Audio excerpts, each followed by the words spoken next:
You are on the Six Screens Telenetwork, the go-to site for your infinite source of precise, reliable, and factual material exposing the Watchtower organization. Well, hello, everyone. We welcome you all in. Thank you for wanting to come into the Six Screens of the Watchtower. We really appreciate your presence. And we do have our program coming up right now. It's Dick and Constance Borghi Expose the Watchtower. So we're going to bring them on right now. Let's do that. And they're coming in from South Carolina. They're former Jehovah's Witnesses. Hello, Dick and Constance. Hey, Rick. Hi there, Rick. So anyways, we get the program coming up tonight. We're all looking forward to it. And I know that you always have people calling in that are very interesting and informative.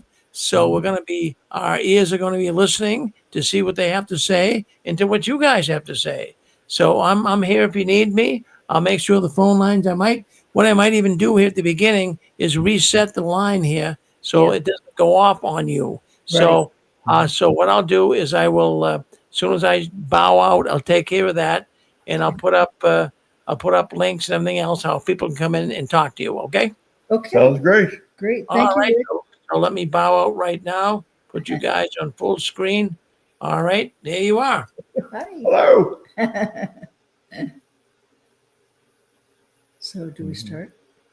Yeah. Go ahead. You can start now. Yep. Okay. Okay. Good evening, everybody, and thank you for tuning in to the Connie and Dick show.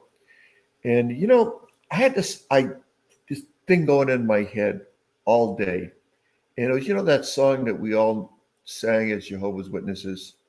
And I'll just do a couple of chords, otherwise you people will shut your TV off or your telephone or whatever you're on. We're Jehovah's Witnesses. We speak out in fearlessness. Ours is the God of true prophecy. What he foretells come to be. So why did I open the program up with that? Well, it sounds like ours is the God of true prophecy. Mm-hmm. Yeah, like in 1975, when we said in the Truth Book, a definite start to the pains of distress, and that is all going to culminate in 1975, the Battle of Armageddon in October. They said that. And you know what? It didn't happen. 16 other times they suggested, or they came right out and said Armageddon was going to come. Now, the other part of the song is we speak out in fearlessness. Mm-hmm. Well, me and Connie went to a show downtown, and there was witnesses at the carts. Oh, yeah, outside. Yeah, and the guy's got no necktie on. I think somebody alluded to that earlier in the evening. She's in pants. It was cold out. I'll admit it was cold out. And he just stood there, like a Marine sentry at a presidential detail. Stone faced, nothing, no expression. If somebody wanted to talk to him, then maybe he might talk back. But it's not like in olden days where they were getting you out of bed at 10 o'clock in the morning on a Saturday morning and had some scriptures ready for you. Right. So just that number one song, I think that song epitomizes Jehovah's Witnesses more than any song that I can remember. And I was in that cult for 20 years. Mm-hmm. So what I've done tonight is me and Connie have been blessed to have this program on Six Screens for the last 15 months. Mm-hmm. So I've gone through all my notes and I just took out some really important bullet points.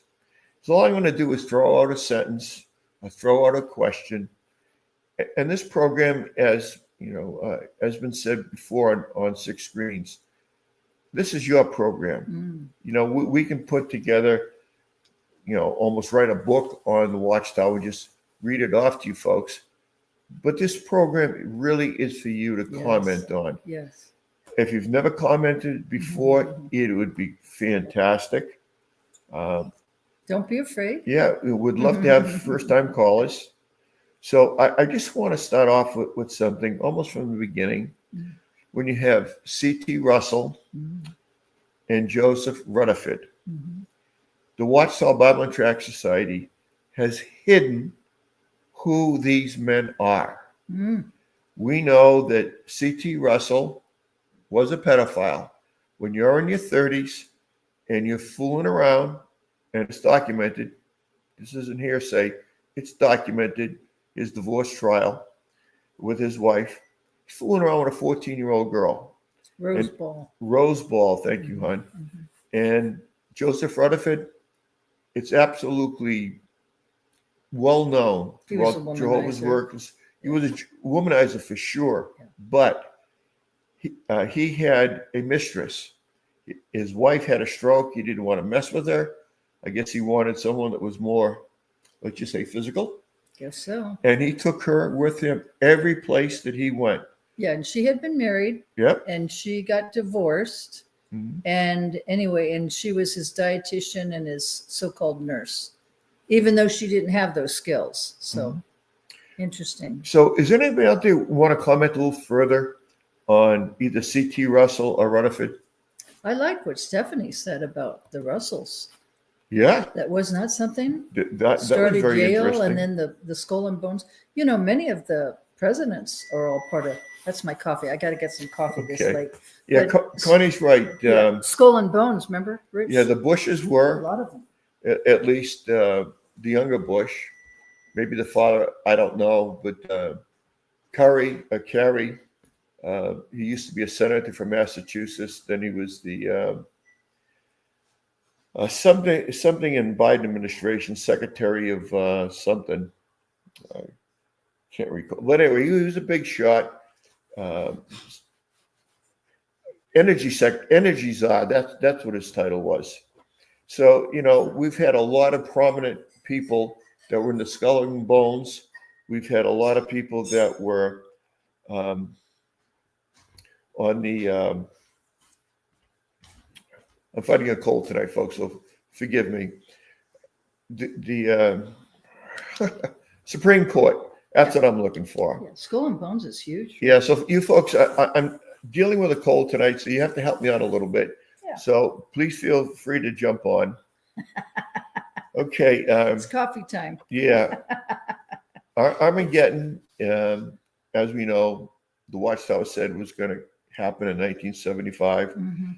In the autumn of 75, it didn't happen. Right. There were so many other times, 1925, I think 1914. Well, even back in the 1800s. Yeah. You know, Rich, Mhm. we do have a lot of new people listening, which I think is so exciting. Mm-hmm. I mean, we love everybody, but we're so excited about hearing about the new ones, like that lady Barbara that came on Anne Marie's show Mhm. earlier today. You know, congratulations to you being out of the organization for 5 years. And what a blessing that you woke up. So we're really happy for you. Welcome to, you know, the XJW community. But I was going to say, what's interesting is sort of losing my train of thought.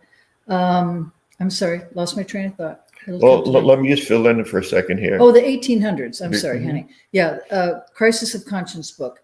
You know, if you ever get a chance to read it, and you can certainly even read it online, which is wonderful.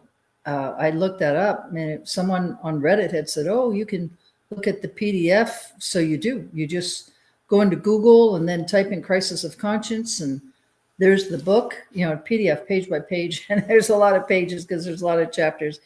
But you can read it. And the point I'm trying to make is that Watchtower was even teaching the last days in the late 1800s, and there were several of them. Mhm.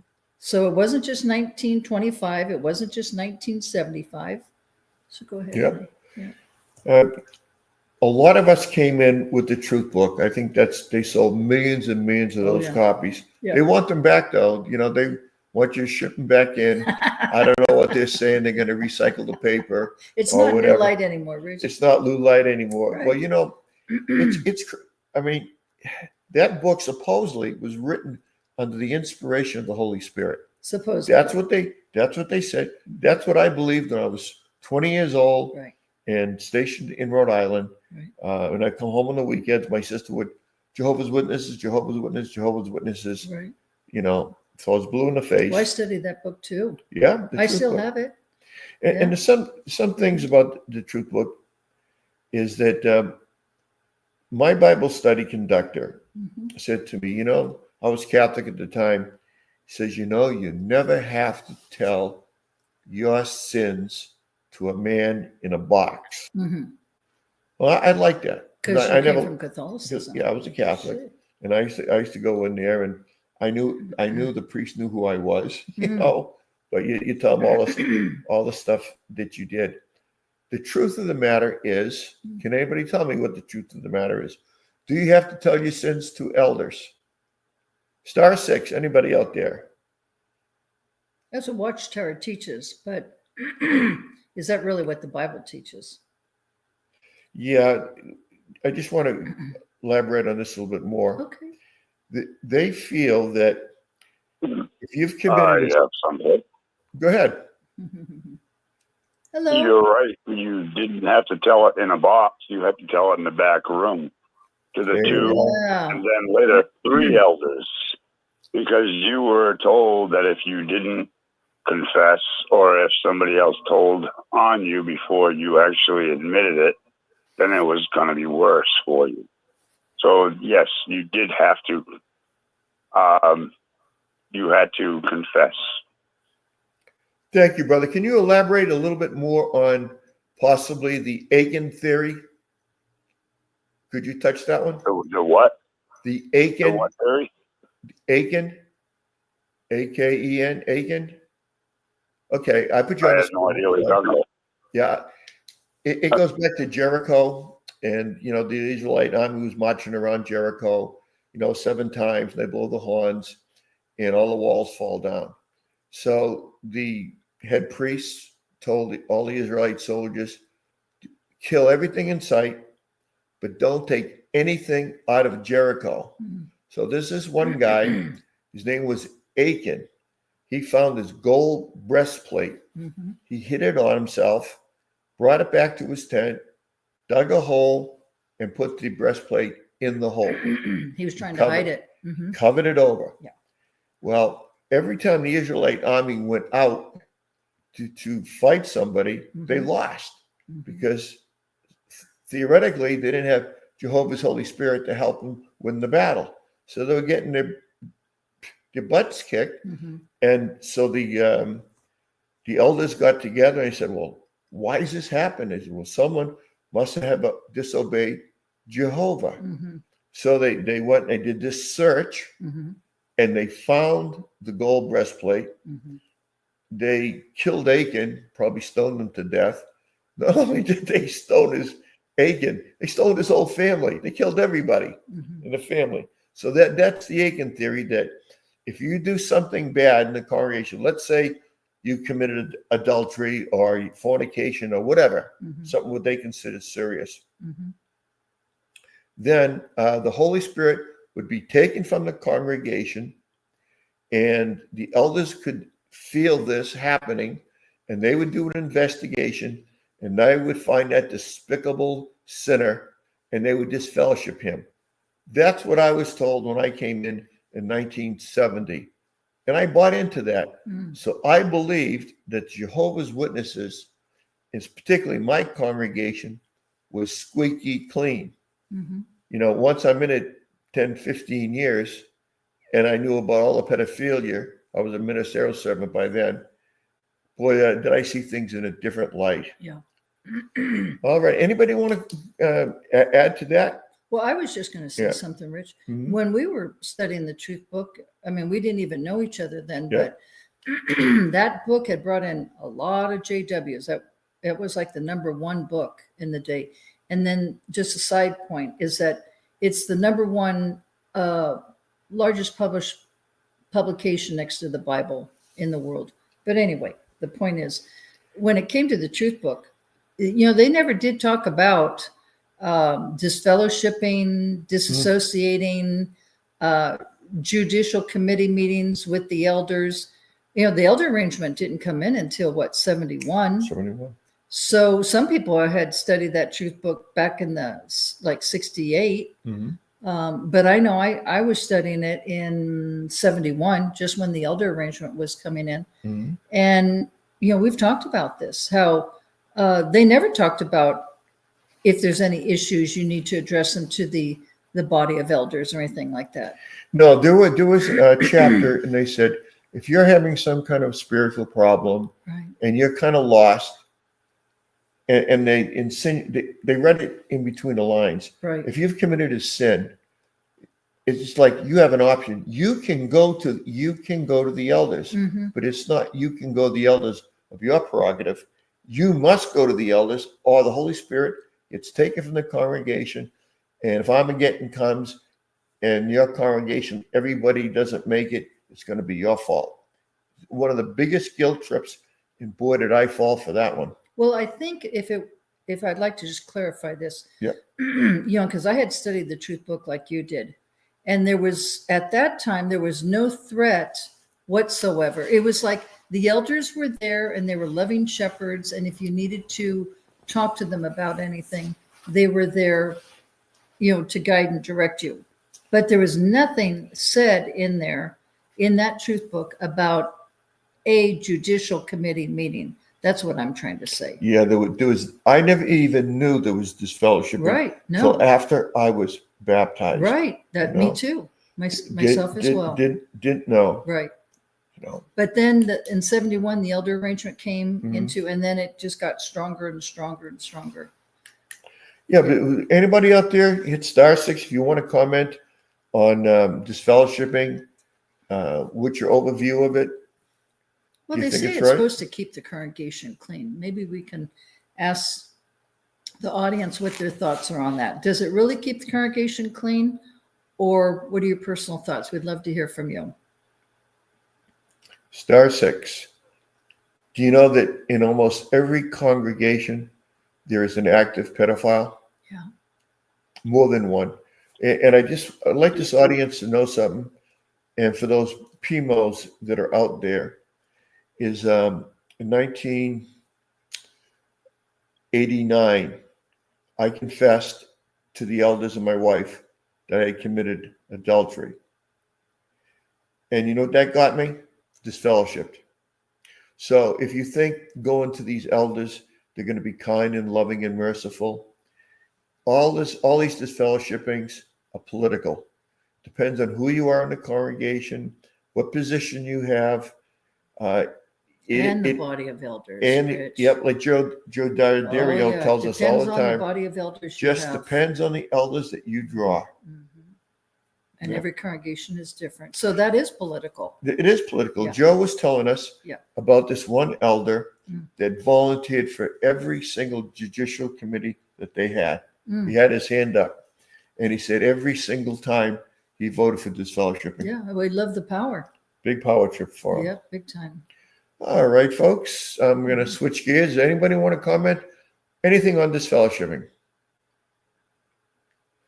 All right. Another bullet point that I have here is Stephen Lett has told us, and I hope he comes on tonight.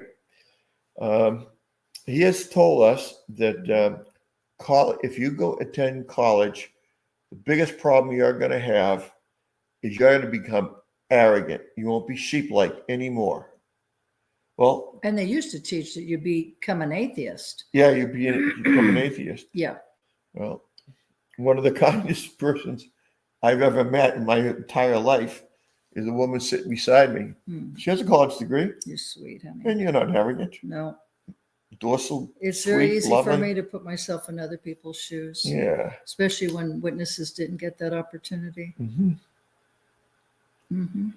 All right. Well, I'd like to address that, Rich. Yeah, go ahead, please do. That was always a thorn in my hat, or however you say that Yeah, expression. be in my bonnet. Something like that. Yeah. Okay. Be in my bonnet. That's cute. Mhm. You think about it. Really, why doesn't Watchtower want you to have a college education?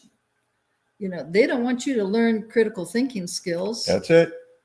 And they don't want you to question, the Watchtower organization. Mm-hmm. They want to keep you stupid and ignorant.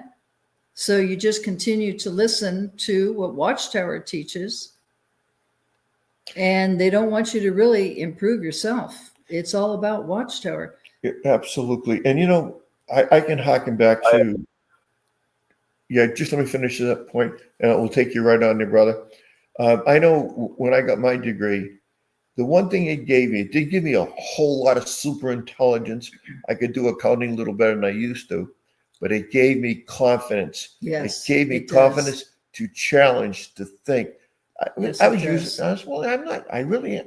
I'm as dumb as I think I am. Well, you weren't, Rich. You know, I got it. I got the degree, you know, I Mhm, did with a 3.5. mhm, Oh, wow. mhm. Okay, brother, go ahead. I hope you don't think I was bragging, but I just wanted to put that out there that having a college degree just gives you confidence. It does give you a lot of confidence. There's a lot of work, but you know, it's a wonderful experience. You really get to grow, meet professors. You get to, you know, meet other classmates. I mean, it really is a wonderful experience. I was going to say one thing about going to college. You know, when you go for a job interview, say it's looking for someone with a baccalaureate degree, a 4-year degree, basically what it tells the employer, you know, you put on your resume, your name, address, all that, you know, your work experience, your education at the top and so forth, where you graduated from, what was your, you know, your primary focus. It's a little late, so I'm trying to think of the word. Anyway, your primary, your concentration of what you studied in college and the year you graduated. And it tells the employer that, wow, this person, you know, had a goal and they completed it and they went through a series of classes and what they started, they completed. And that tells employers a lot because they don't want someone who's going to start with their company. I mean, they're in human resources, they're personnel, but still they're the hiring people. And they don't want to hire someone who's, you know, maybe after they train you for 6 months, then maybe the following month you just say, forget it, I give up, I'm quitting. They don't want that because there's a lot of investment in time and money for new hires. At Genentech, Rich, it's genetic engineering. I've worked at a lot of places, folks. I've worked 50 years full time. I have a real wide, expansive background. But at Genentech, they would take, I never did tell you this, but 7 interviews. Oh, wow. 7 interviews to make sure that they had the right person and you were a good match for Genentech. They were genetic engineering. So anyway, but that's what a college education does. It helps you to build up your self-esteem, your self-confidence. And it also tells the employer, wow, this person, you know, was able to complete 4 years or 6 years, whatever the case is, or 8 years postgraduate. And they were very serious about it. And, you know, it says a lot about them as a person. Absolutely. Absolutely. I think most of the jobs that I applied for, they say, can you read and write? I said, yeah. So you got the job. Okay. My husband's a clown. Don't do that when I'm drinking some coffee. Okay. One of the biggest lies that they perpetrate on all the congregations and all the Jehovah's Witnesses throughout the world is, we need your money. Wait, was that brother going to say something about Oh, I'm college? sorry, bro. Yeah. Did I cut somebody off? Star 6, please come on. Oh, now he's bashful. I'm on. Okay. Yes, go ahead, please. Mm-hmm. I'm not too bashful. I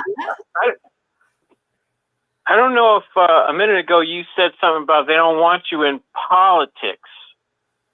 I said that earlier.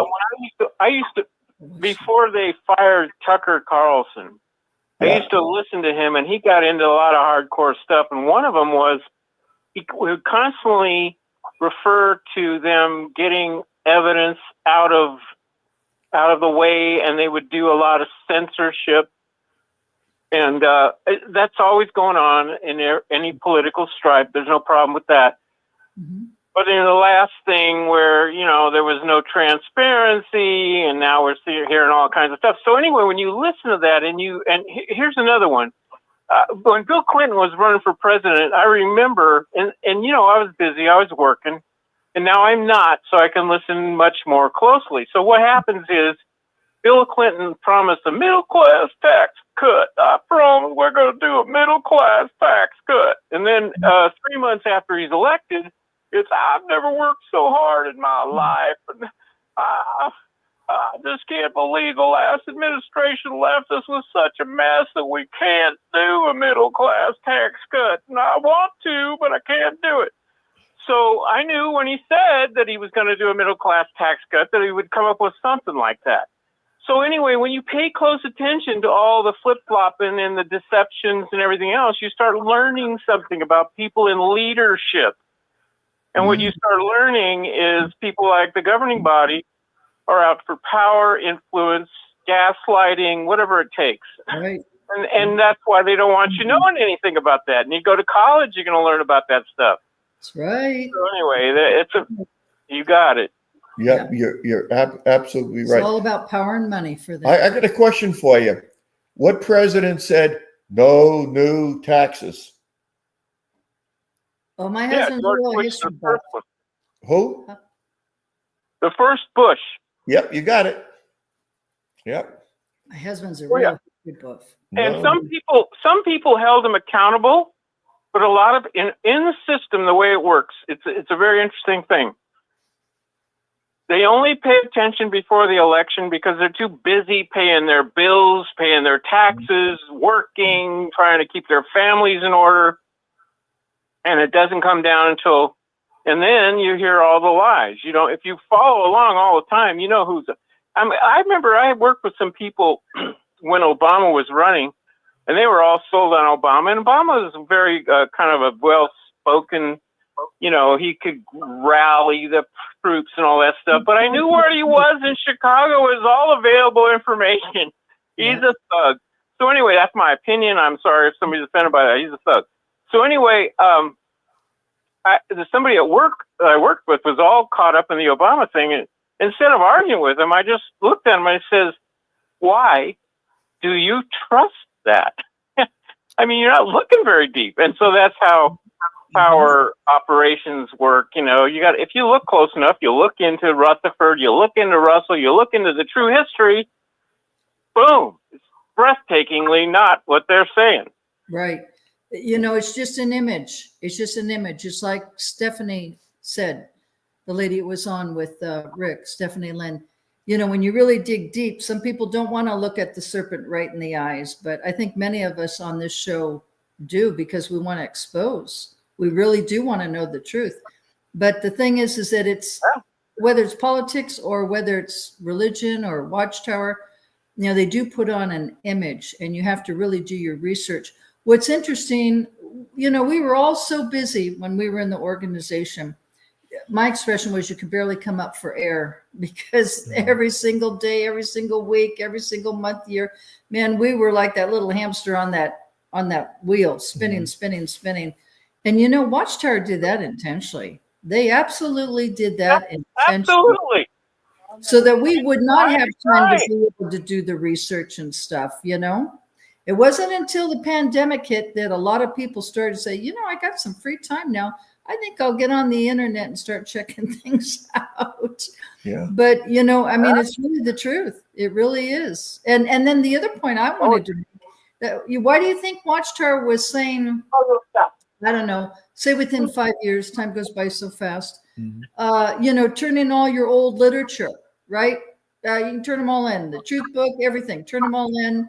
I don't know what Watchtower was going to do with it. They were digitize yeah. it, Okay. so you would have to have this big library at home. Yeah. That was the lie that they told. That was the lie. Because if you study those old books, Right. boy, you'll see the flip-flops all over the place. Well, you'll see the lies of the Oh, organization. absolutely. Yeah. Well, FYI, I have it all. I have it all. And we were doing a remodel when they took them and they put them all out on a table. And I had an old friend who was the Kobe, and I said, "What's going on?" He goes, "Well, I'm out throwing them out." And he didn't have time to talk. I didn't ever get the details on that. My wife pressed him on the same thing, and I said, "You got to be kidding me! You're throwing that all out?" Because Right. I'm still all in. I'm still all in. I mean, both of us. Yeah. Well, you know, brother. Let me finish Oh, that. I'm sorry. You didn't finish? Yeah. So Yeah, you that was my wife was chirping there. She's got some stuff to say too. But anyway, but what he did say was they're all there. You can take what you want, which he probably was told not to do that. because I was very interested. There was some 60s stuff I didn't have. I go back all the way to the 70s. And he said, after that, I'm throwing it all out. And I'm like going, you've got to be kidding me. This never, I mean, it was like, I mean, it's just like I was listening to, somebody was it was Janet Doe, who used to be a self-aware NPC. She did a thing on that. She starts out the video with this 1969 statement: "You have to realize that you will never have a career, and there's no future to go to school for." Right? In 1969, then she goes through about 20 minutes of all the things they've said about the last of the last of the last day, and 50 years later, so we thought that literature. I mean, that all persuaded me that there was something to the religion, and you're throwing it all out. Right. What happened to all that new light? Right. If it was new light, why are you throwing it out? Yeah. Well, it's now old light, you know. So yeah. Well, they don't want the bones exposed, right? The dead bodies. Yeah. The expression goes. You almost ask them on any new publication, how long before this is old light? Right. Just want to give me an idea when I can not stop believing this crap, you know. Of course, you got to get out of it. Yeah. When you think about it, I think of some of the most important documents that are out in our society. You got direct Declaration of Independence. You got the Constitution. Over in England, you got the Magna Carta, always written by kings and presidents and signed by a lot of big shots. These documents are held under glass. Oh yeah. You know, in harmonically sealed rooms, the whole bit, right? Oh yeah. Now these documents are signed by men that get born. Fathers. Yeah, they die in their 80s and they're gone. These people are gone. Now these books supposedly are written under Jehovah's Holy Spirit. Okay. And one second. Jehovah's Holy Spirit. Start, you gotta mute your phone. We can hear you talking in the background. Can you mute your phone? That's not me, for the record. Somebody's not muted. It's somebody who's talking to somebody in the background. Okay, yeah, I hear it too. Yeah. So basically what I'm saying is you have documents that are harmonically sealed in vaults, Fort Dix, excuse me, you know, or Fort Knox, whichever one of those forts it is, with all the gold is. That's where those documents are held. Okay. So, I told you it's late here. Connie's going to blame it on it being late, and I'm going to blame it on it's only 11 o'clock at night. And I'm going to blame it on my cold. So these documents are written under Holy Spirit. They want you to bring them in. I don't know if they're going to recycle paper or they're going to burn them or what they're going to do. But the reason that they don't want them out in the public is because they contradict the old light is going to contradict the new light, and they don't want people to, to know. What they said, back in 1925. Right. Oh, yeah. And they're totally exposed. That old literature is absolutely proven, because you're talking about people getting into chronology and the generation and where there's certainly no future. And now guess what?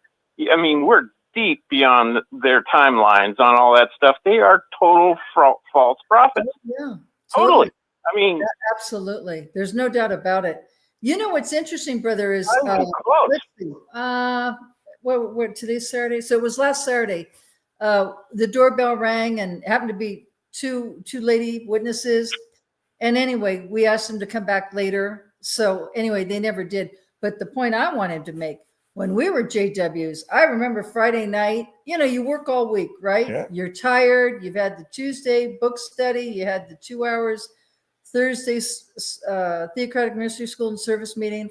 Finally get through the work week of Friday and you're really tired. Oh no, you got to be prepared for Saturday service, right? So you get the magazines and, come up with a presentation for Saturday morning.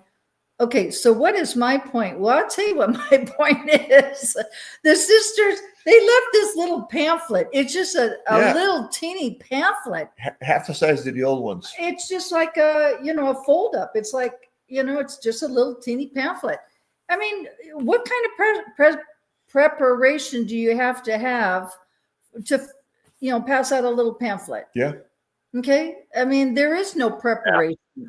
I mean, they have really downgraded everything. It's unbelievable. We had so many scriptures we had to memorize at the door.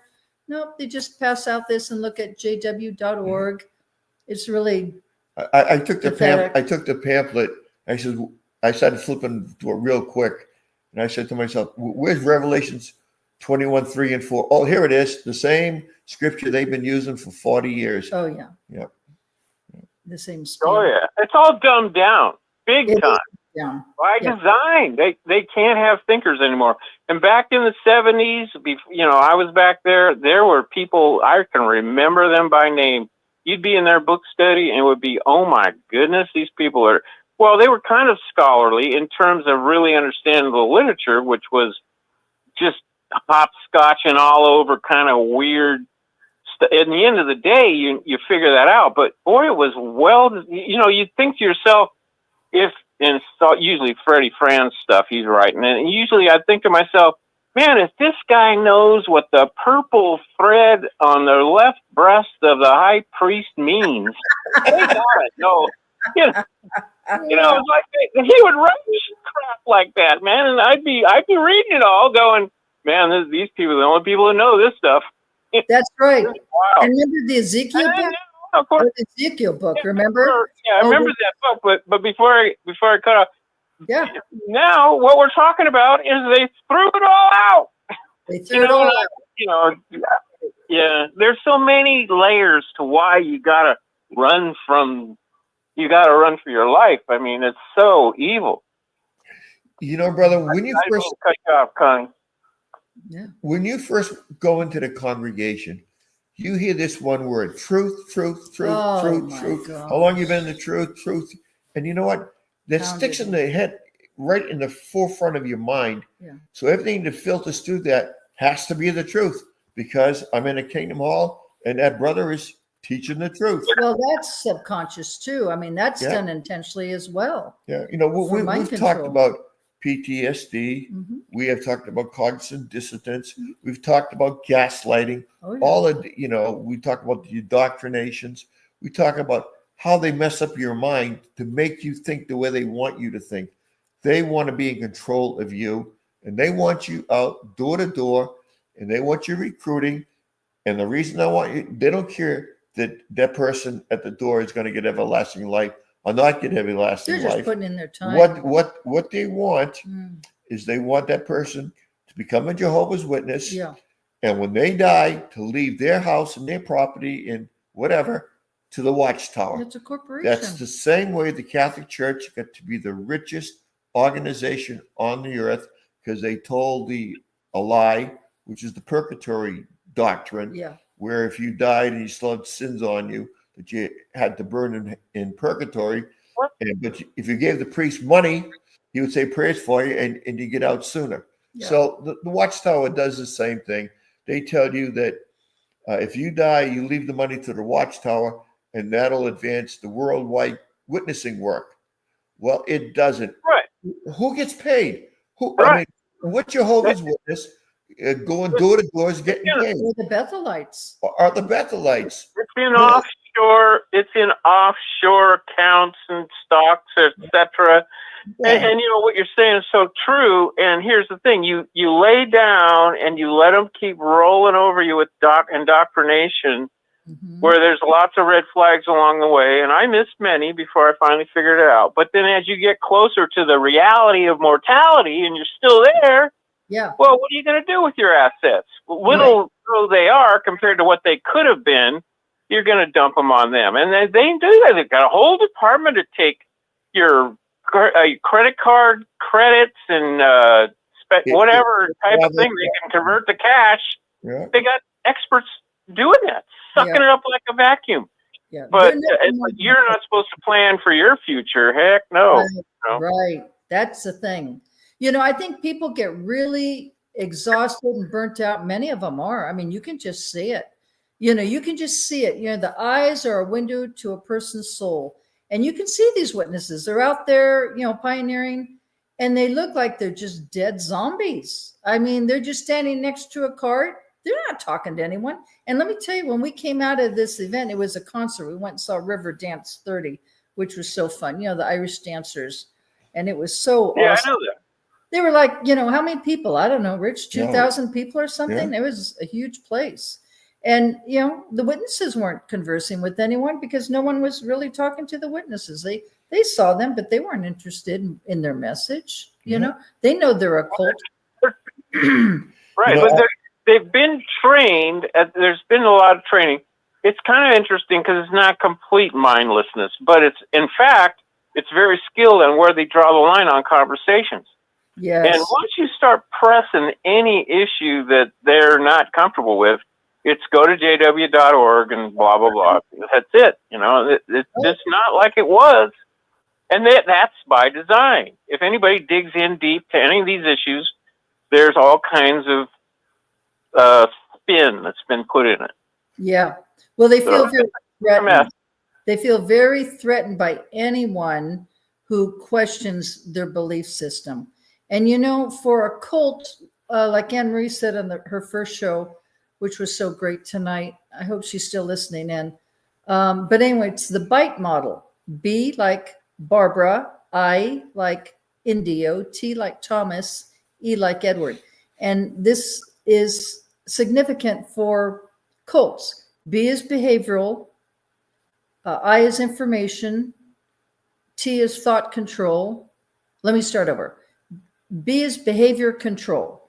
I is information control. T is thought control. And E is emotional control. That's Watchtower.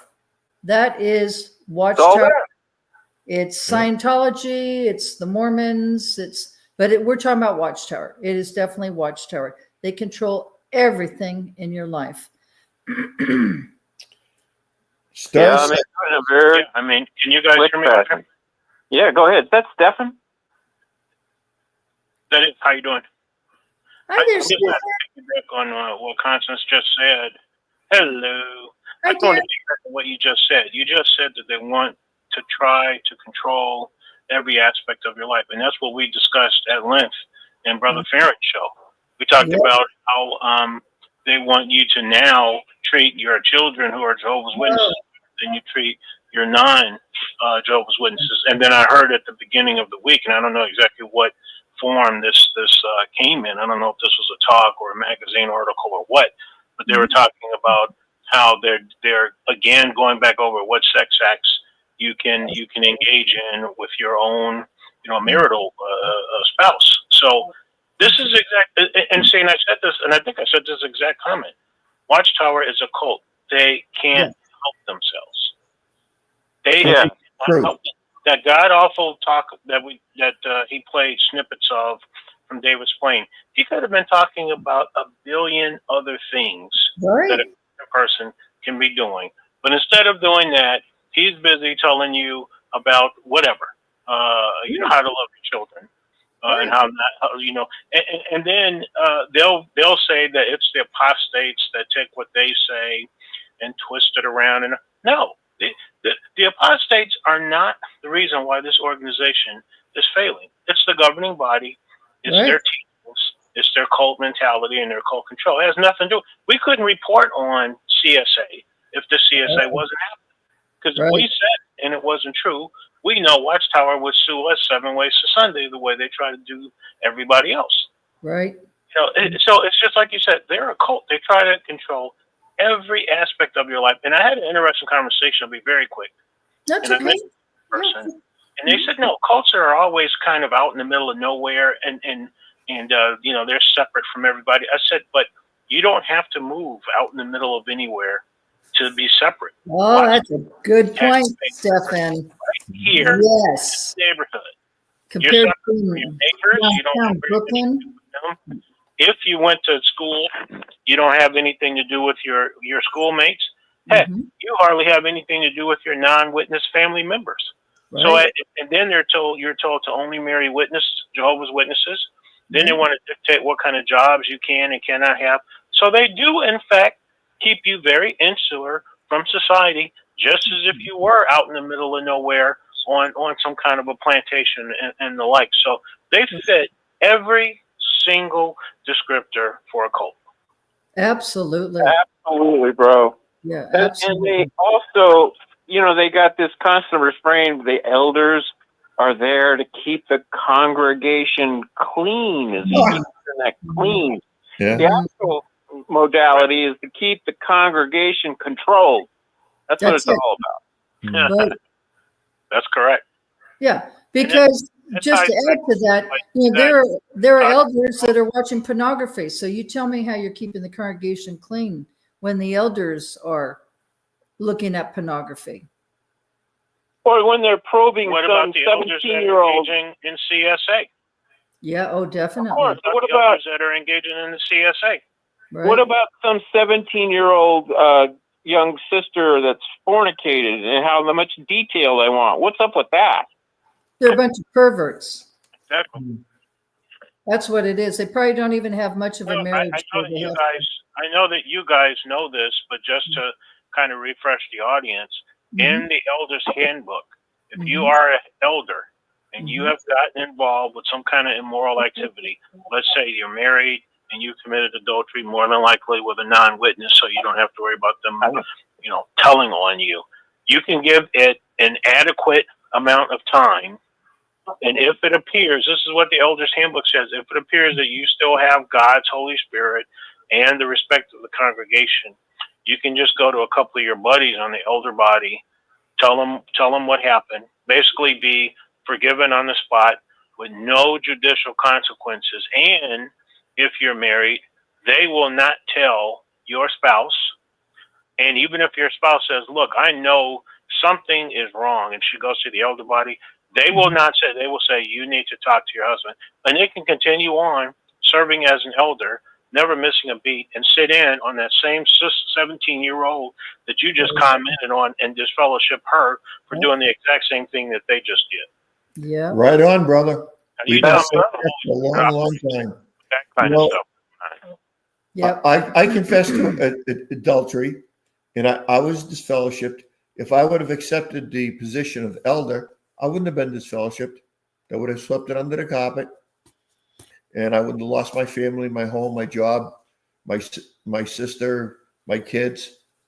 So there's two different standards of justice. There's a standard of justice if you're an elder or ministerial servant, and another standard of justice if you don't have one of those positions. For the rank and file. And I've seen it 100 times. Yeah. Seen it 100 And times. then Well, I gotta say, That's totally correct. I gotta say now, though, there are elders that are removed and or disfellowshipped when they do something like that. But that's where you get into politics. That's And right. that, why this guy here, he's a good speaker and he's doing all this work for us, and that, and then the issue in the book you referred to, Steph, was that there was a sufficient time since he confessed, which means he's been a liar all the time. There you go.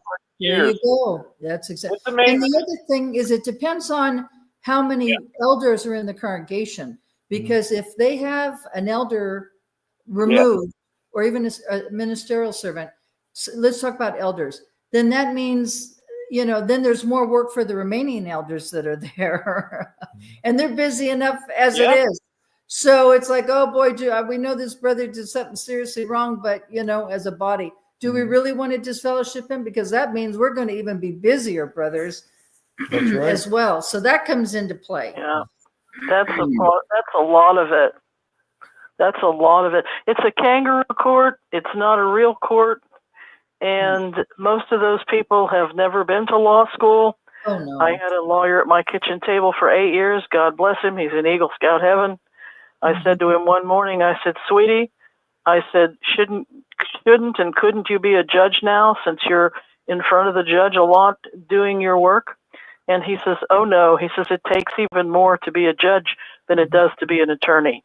Right. So these men have not been to law school. They don't have a Juris Doctor. They barely took high school biology, and they're sitting in judgment of other human beings. And it is just wrong. And it's a kangaroo court. And That's all I have to say. I'm going to go to bed early. You have a wonderful show, and spring forward and fall back. Tomorrow is daylight savings time. Thank you. Thank you, honey. We appreciate That's that. Yeah, 1 hour. Everyone loses an hour's sleep. You move Yeah, it to- if I Yes, go ahead, If I could Stephanie. just add something that Pixie just said.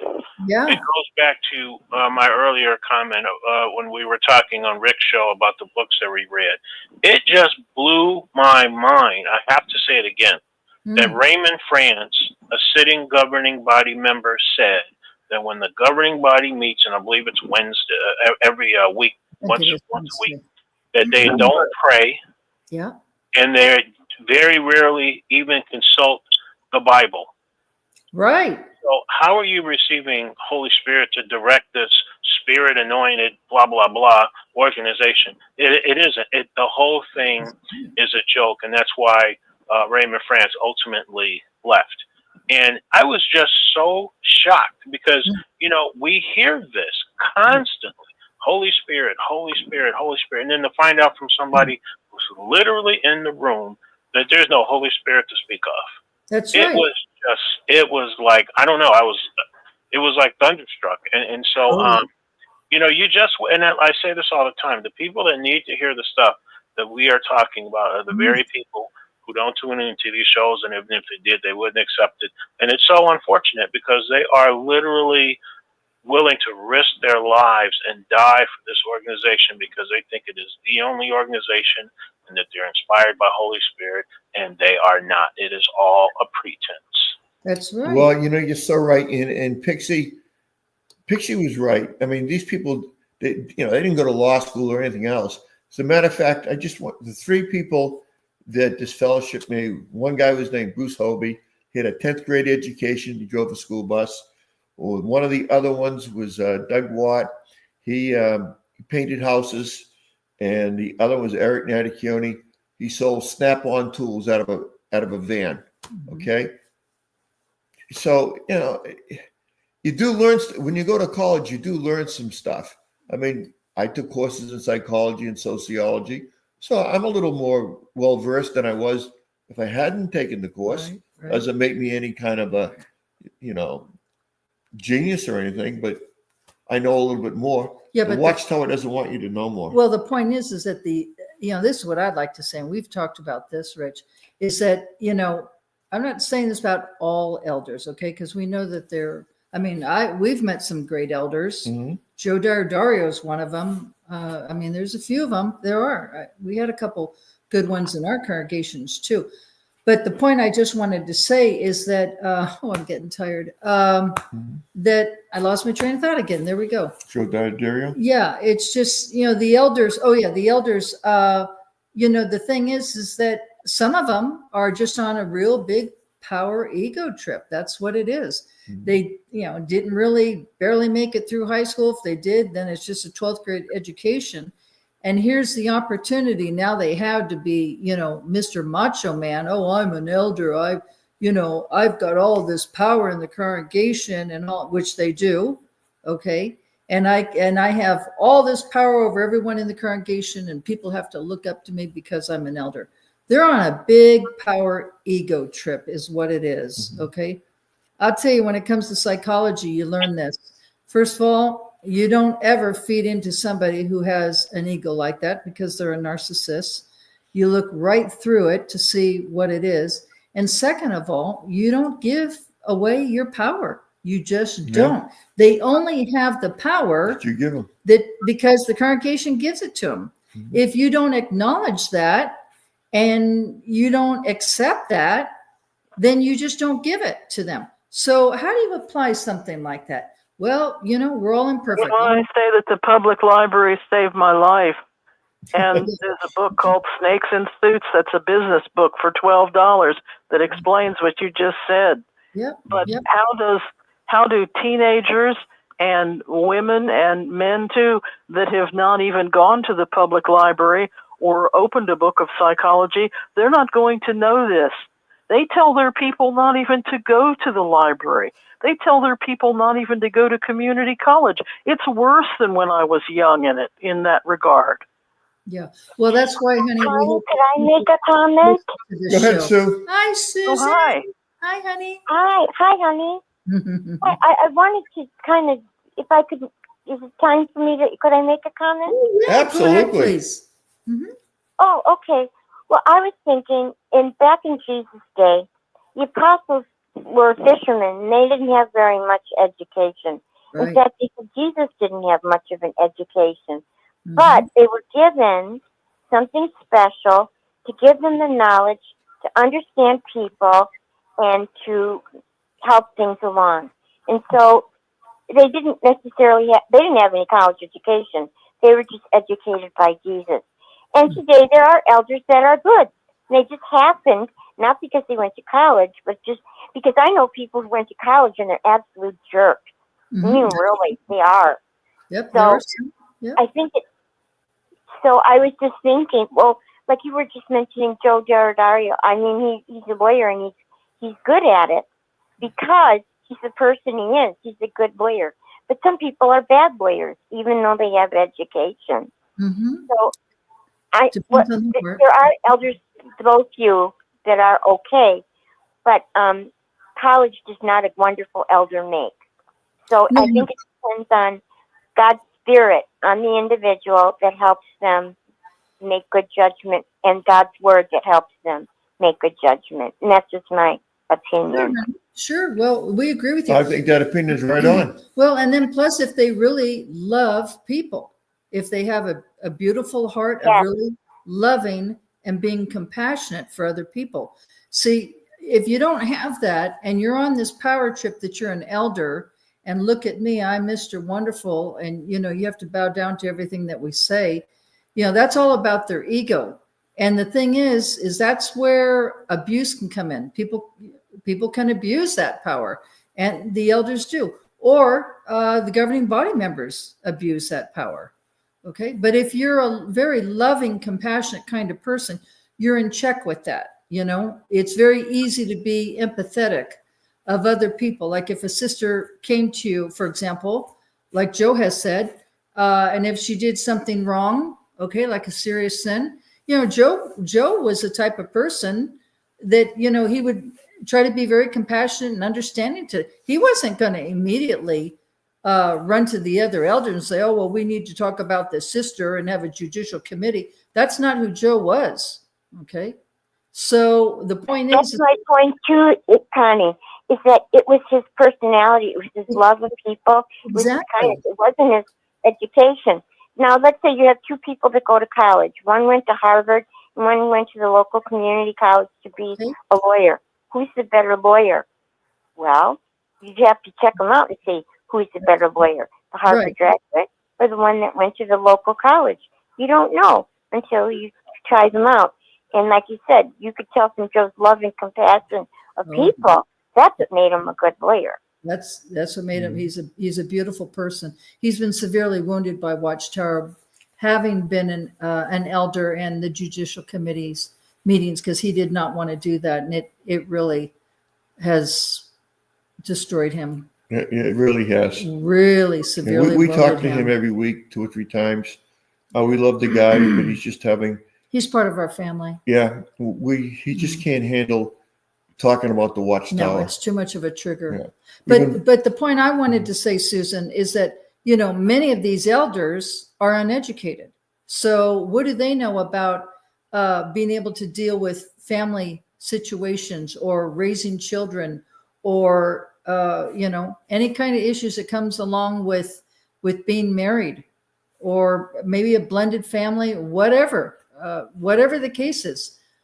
I'm just saying that, if you have an education behind you, it certainly does help. And most of them don't. I'm not saying not all of them, but many of them don't. And they're very ignorant. I'll just call it out like it is. They are very ignorant. Mm-hmm. And yet they're on these power trips thinking that they can lord it over everybody and destroy people's lives because of, their egos. What I was told about these judicial committee meetings is you have one brother that's in charge of it, okay? And pretty much whatever he wants to do is what's going to happen. Mm-hmm. The other brothers, they're always going to be in complete unison. If they let you go. They have to be in harmony. Yep. I mean, have you ever had a trial where, if the jury is deadlocked, they call it a mistrial. Yeah, right. Jehovah's Witnesses don't have a mistrial No. judicial meeting. No. Either all three agree, or all, to either publicly reprove him or disfellowship Well, and him. then you would have witnesses there to verify, and none of that goes on. That's why it's a kangaroo court. It's a kangaroo court. It's like what they did with Jesus. They in the middle of the night, and there were no witnesses. That was totally illegal when Jesus, was brought before the leaders. Sanhedrin. Yeah, but the same thing with the witnesses. The other point I wanted to make too is, Joe has said this. It's very interesting when you talk to people who are elders, because it gives you an insight, which is very interesting because the average rank and file doesn't get to see this.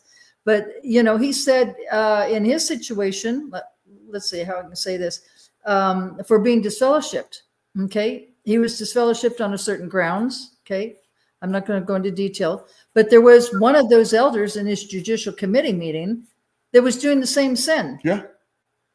And he disfellowshipped Joe. And then maybe a couple months later, he was disfellowshipped. Yeah. Joe was telling us stories about he had to break up a fist fight between two elders. Physical. Yeah. And they're saying the F word and everything else, and bombing each other with the F-bomb. yeah. And fighting. Yeah. He says, it's not all peaches and cream. Let me tell you. He says, some of these elders really have strong personalities and they really get into it. Isn't that something, Rich? I thought that was interesting. Certainly is. And then as rank and file, you think, they're all just so loving and peaceful. No, they're not. They're just humans.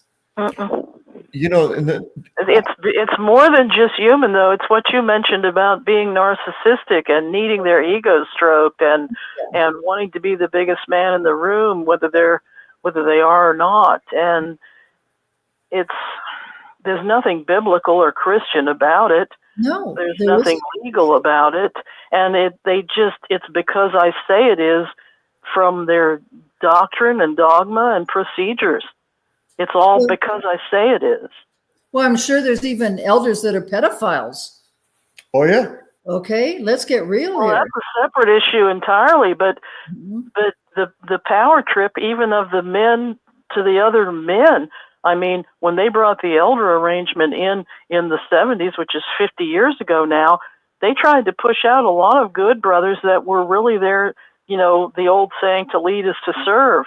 They would do for the congregants, at the expense of giving time to their wife and children at home. They were on call all the time to help and do. And then they brought the elder arrangement in and they just had one kangaroo court after another. Yeah. Yeah. That's what I saw. And once you see it, you can't unsee it. Well, it's nothing more than just really legalism.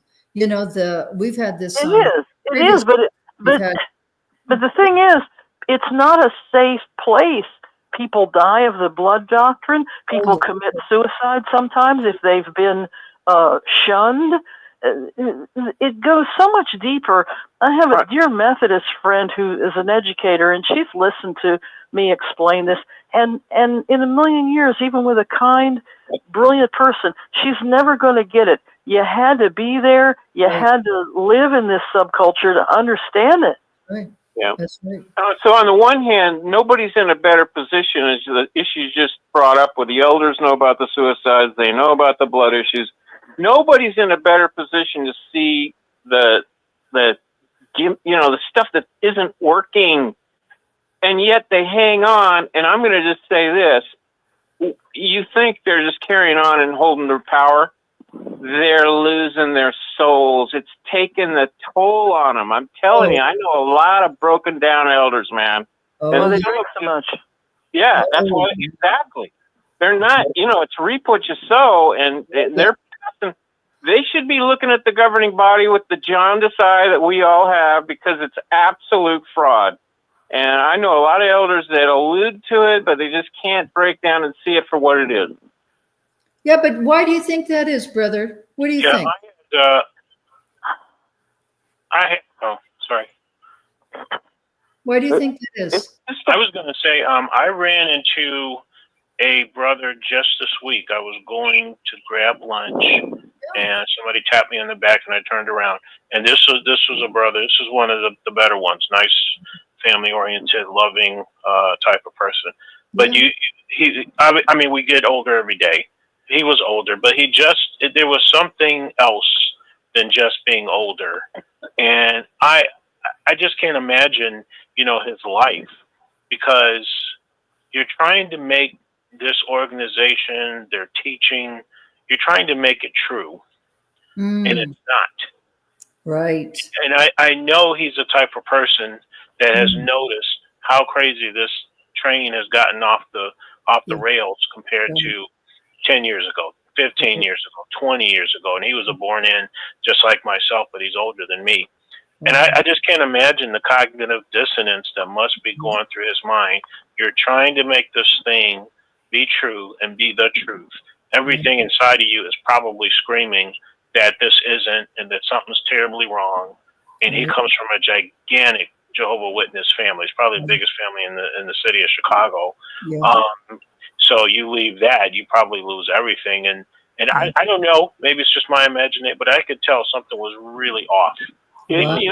Happy, and I probably didn't feel fulfilled.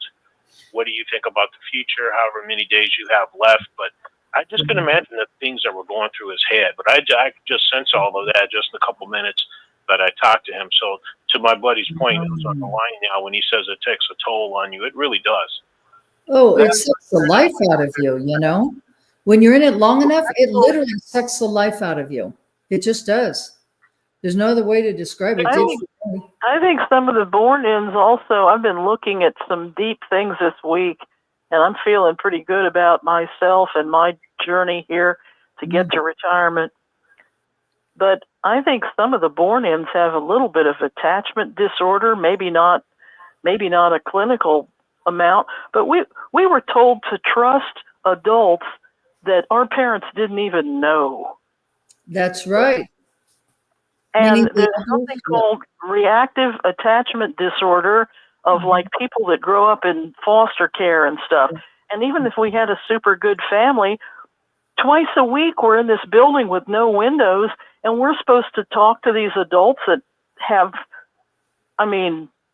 did we really? Some of these people were my parents' friends, and I knew they were super good. But did we really know those other people? So here, the world around, this is the way they're treating the children who grow up to be the leaders in this thing. It goes deep, and it goes back more than 50 years. It goes back for 100 years of these people. And I often say, who are these people? Well, it's just like Rick was saying. I guess I'm pretty good to be as functional as I am. I have no addictions, and I have a good retirement. But I have years where I wasn't smiling in pictures. I have a $1 million smile, and as a small child, it was wonderful, and I smile now. But there were decades where I didn't smile. Right. There's got a lot of wounded people in this club. Oh yeah, the organization does that. That's why we have this show, and Rick has this show. Yep. All these shows to help people. It's like a lifeline. Throw the lifeline out in the water. It gives us all an opportunity to say what's on our mind. Yeah, to really talk. Because there's a lot of stress built up inside of you. Oh, yeah. You don't realize it till you get out of it. Like today, when I opened up the show, I just said I was singing that "We're Jehovah's Witnesses" song, right? And then it just dawned on me. It was stupid. And the fact of the matter is, they don't preach in boldness anymore. No. And they're not the God of true prophecy. No.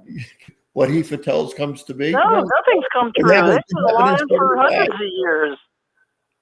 Right. The people used to say, you're all brainwashed, and we would always roll our eyes and go, oh, they just don't understand what we know. And yet... Well, I remember my mom told me that. She started to study, and she was wise not to get baptized, but I was I was 100% in, and boy, was I offended when she said that. But she was my mom, and I really loved her. She was my mom and dad after my father passed. And I knew she knew something that I didn't know. And that's exactly what she said. She said, you are brainwashed. And so it was a real hard pill to swallow, but I was not born in. I could think outside the box, and fortunately I did. I just don't know how people can stay in it with all these changes. I mean, at least when we were in, it tried to be, a so-called Christian organization with the Bible and all that. They don't even talk about that. When you read Reddit now, you just get on the Reddit app and read the comments. I mean, there's comments from elders, former elders, former COs, Bethelites, former Bethelites, so forth. You read their comments, and it's like the organization is so very different. I mean, that was even brought up tonight. They don't even discuss really paradise, earth, and Christianity. I mean, what do they talk about? You don't read the Bible every day anymore. You don't read your Bible daily anymore. Why would you waste your life sitting there It's hearing all the same thing? Why? all a show. Yes. When you go to the house and you have dinner, and a brother's going to say a 10-minute prayer and say all the right things. I was there when the elders approached Rick Ferrin to bring him into a judicial meeting. Yeah. Which they didn't pray for either. That's the point. Okay, I'm sorry. You are going to disfellowship somebody. You already know you're going to disfellowship them anyway. When they walk in the door, you already know. That's a fact. Whether it's Rick or anyone else. You have a brother that can give talks, can conduct the ministries, school, is smart, knows his Bible, 50 years. And he takes him and his wife, Arnez, takes the emblems. Yeah. And you're going to sit and judge him, okay? Right. And you're not even going to say a prayer. They didn't say a prayer. They didn't even. And you know what? The governing body, when they come up with these decrees and explain the Bible to you, they don't pray. They don't. And the people that write the Watchtower Bible tracts, the writing staff, they don't pray either. That's why that's so important. The whole point that I'd like to make is this organization does not have God's Holy Spirit.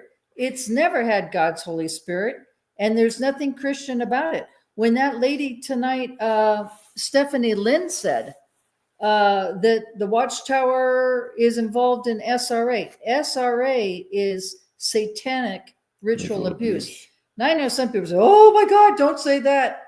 Well, I am going to say that because I think she's absolutely right. I'll tell you why.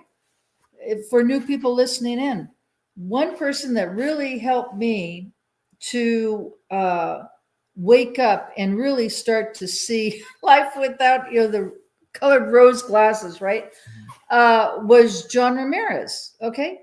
There's this brother, what's his name? Watchtower Examination brought up John Ramirez's book. Livingston something. Armed and Dangerous. Winston. His name's Winston. The YouTube channel is called, I just said it, Watchtower Examination. Yeah. And he happened to mention John Ramirez. So I thought, okay, I don't know who John Ramirez is, but okay. And so then he was talking about John Ramirez's book, Armed and Dangerous. And it was so interesting who this John Ramirez was, right? Okay, so you just sort of fast forward, a few years go by. I'm watching Daystar on TV, and there's an interview, Joni Lamb's interviewing John Ramirez. So I'm in my living room, and I'm watching the TV, and I'm thinking, John Ramirez, because she did a introduction. I thought, now wait a minute, is that a JW? Is it an ex-JW? I mean, I know this name, John Ramirez. Who is this John Ramirez? Anyway, she interviews him, and he had been a Satanist, right? Now, don't get scared. So just listen. Okay, just listen. So, he's really, he's from Puerto Rico. He's nice, clean cut, and he's in a suit, and he's just sitting there with his hands very politely. And I'm thinking, my God, you were a Satanist? Come on, I got to watch this interview. Anyway, he was born and raised with his family in the South Bronx of New York. It's called Castle Hill. I'm from California, so I'm just repeating what was in the book. And his father was a warlock. His whole family was involved in witchcraft. Okay, so just hang in there. Listen to what I have to say. So it was like being a witness. It's all you know is what you were raised in and who your family generations were. That's all he knew. Okay. Well, why would that interest me? Well, it interests me because John's mother had been a JW for 8 years once she got out of witchcraft. Okay. So I thought, and so anyway, he now is a born again Christian. If you ever get a chance, read his book, Armed and Dangerous, or watch him on YouTube. You can get on Facebook Live and pay $20 a month, and you can literally, with hundreds of people, literally talk to John and get in his inner circle. That's no joke. So he's a very sweet, loving person now. But anyway, I was so intrigued by him, I could not put his books down. And I read like, 4 of them. I mean, I'd stay up till 1, 2 in the morning. I could not put the book down. Mm-hmm. And he was just explaining things in a supernatural way. And I thought, oh my gosh, this just makes spiritual warfare. This just makes so much sense to me. Okay. All right. So I had to fly down, my choice. I'm telling myself, Connie, you got to fly down to LA because he was going to be down there. I've got to meet this guy. Okay. I got to say hello to him and talk to him. I was trying to get him on the show here. Is what I was trying to do. Anyway, he's a very nice person. Nothing to be afraid of. Not now, but he hated Christians. He was like Paul. He considers himself like Saul of Tarsus, who became converted as Paul.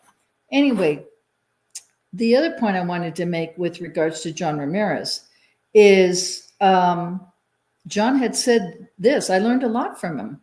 And he said, I asked him how his mom was. I said I had been a witness, and he sort of, perked up. And I said, yeah, I'm an ex-JW, and your mom was a witness, and how's she doing? He said, oh, she's doing great. And I said, oh, that's wonderful. And so anyway, the other point I wanted to make is that he had said, just in the course of conversation, watching him on TV and so forth, because he does joke about the witnesses with Christmas trees and stuff like that. It's cute. He's got a good sense of humor. He said, whatever you do not ever live near a Kingdom Hall. I live right across the street. I lived like literally around the corner, like a couple of minutes. Mm-hmm. And it's because it's demonic. So when this sister, this ex-JW, Stephanie Lynn tonight, was talking about looking into the eyes of Satan, or the serpent, I think she said, looking in the eyes of the serpent, evil. I do honestly believe that Watchtower has some very evil things that are going on. You cannot claim to be a Christian. Okay.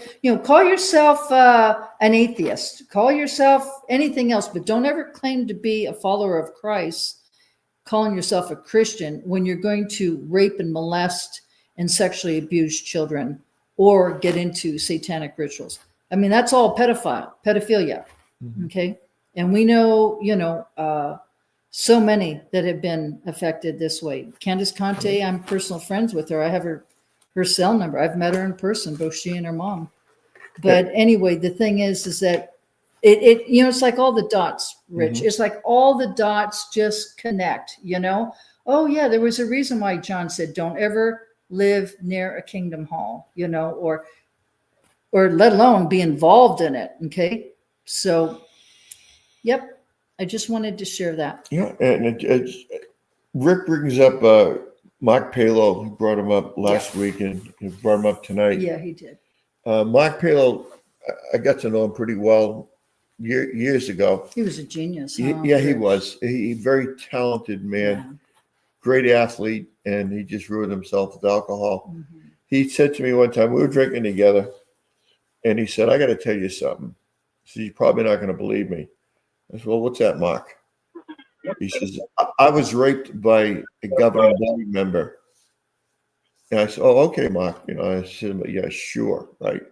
Come to find out that's true. One time, star 6, please, if you're coming on. I was in the car with Rick, and Rick said to me, the governing body has, just 1 second, please. Has joined the United Nations. I said, I don't know about that one, Rick. Yeah, that's supposed to be the wild whore and the wild beast and all that. They joined them. So my reaction was, I think that's a little over the top. I don't know where you're getting that information from. So the week after, he gave me a piece of paper. It was a letter from the governing, from the United Nations saying, the governing body member, his name, when he was, when he became a member, and that all the NGOs, non-governmental authorities, they all agreed to uphold the mission statement of the United Nations. Yeah, Watchtower's in bed with the United Nations. Yeah. If there's people out there that hear that you have elders that are pedophiles or elders that are covering up pedophilia, I mean, you can't love the congregation if you know you have a lot of young children and you got pedophiles in there, because they're targets. Those young people, those 7, 8, 9-year-old children, boys and girls, they're targets of those pedophiles. Yeah. And you say, oh, we're in the truth. There's no bad people in the truth. You better make sure you take your kids to the restroom, and Yeah. no sleepovers inside that organization. Yeah. That's where it happens, is I wouldn't be doing sleepovers. that. Yeah. And I knew that my congregation knew, because when my kids were young, maybe 4 and 7, something like that, you know, I was letting them to go urinate in the men's room or the boys' room. Well, because you had the trust, Yeah, right? Right. Oh, but you don't want them, because they get in there and start playing. So who plays in front of a urinal? Right. Well, see, the elders wouldn't be were, honest to tell they you. were covering up. Sure, they were. You know, And Rich, I didn't mean to cut you yeah, off. go ahead. I was just going to say that pedophile who came over, I don't know the name, but anyway, there was a pedophile that came over to Rich's home when he was married to Pam, and they had, their 2 boys, they were little, and he came over and cleaned your Fish tanks. aquarium. Yeah. And he was a pedophile. Yep. And, these pedophiles are slick. They're looking for opportunities where there are children, whether they're little boys or little girls.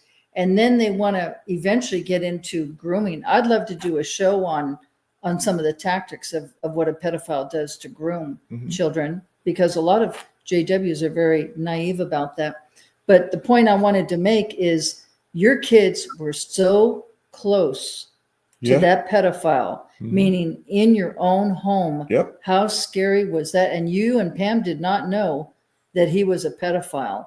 I mean, can you imagine if he said, after being at your home for some time, oh, well, can I take your boys out fishing or whatever? Yeah. Right, Rich? Yeah. See, that's what they do. They get your trust so that you think, okay, well, he's a safe brother. That's fine. Or a sleepover. Yeah.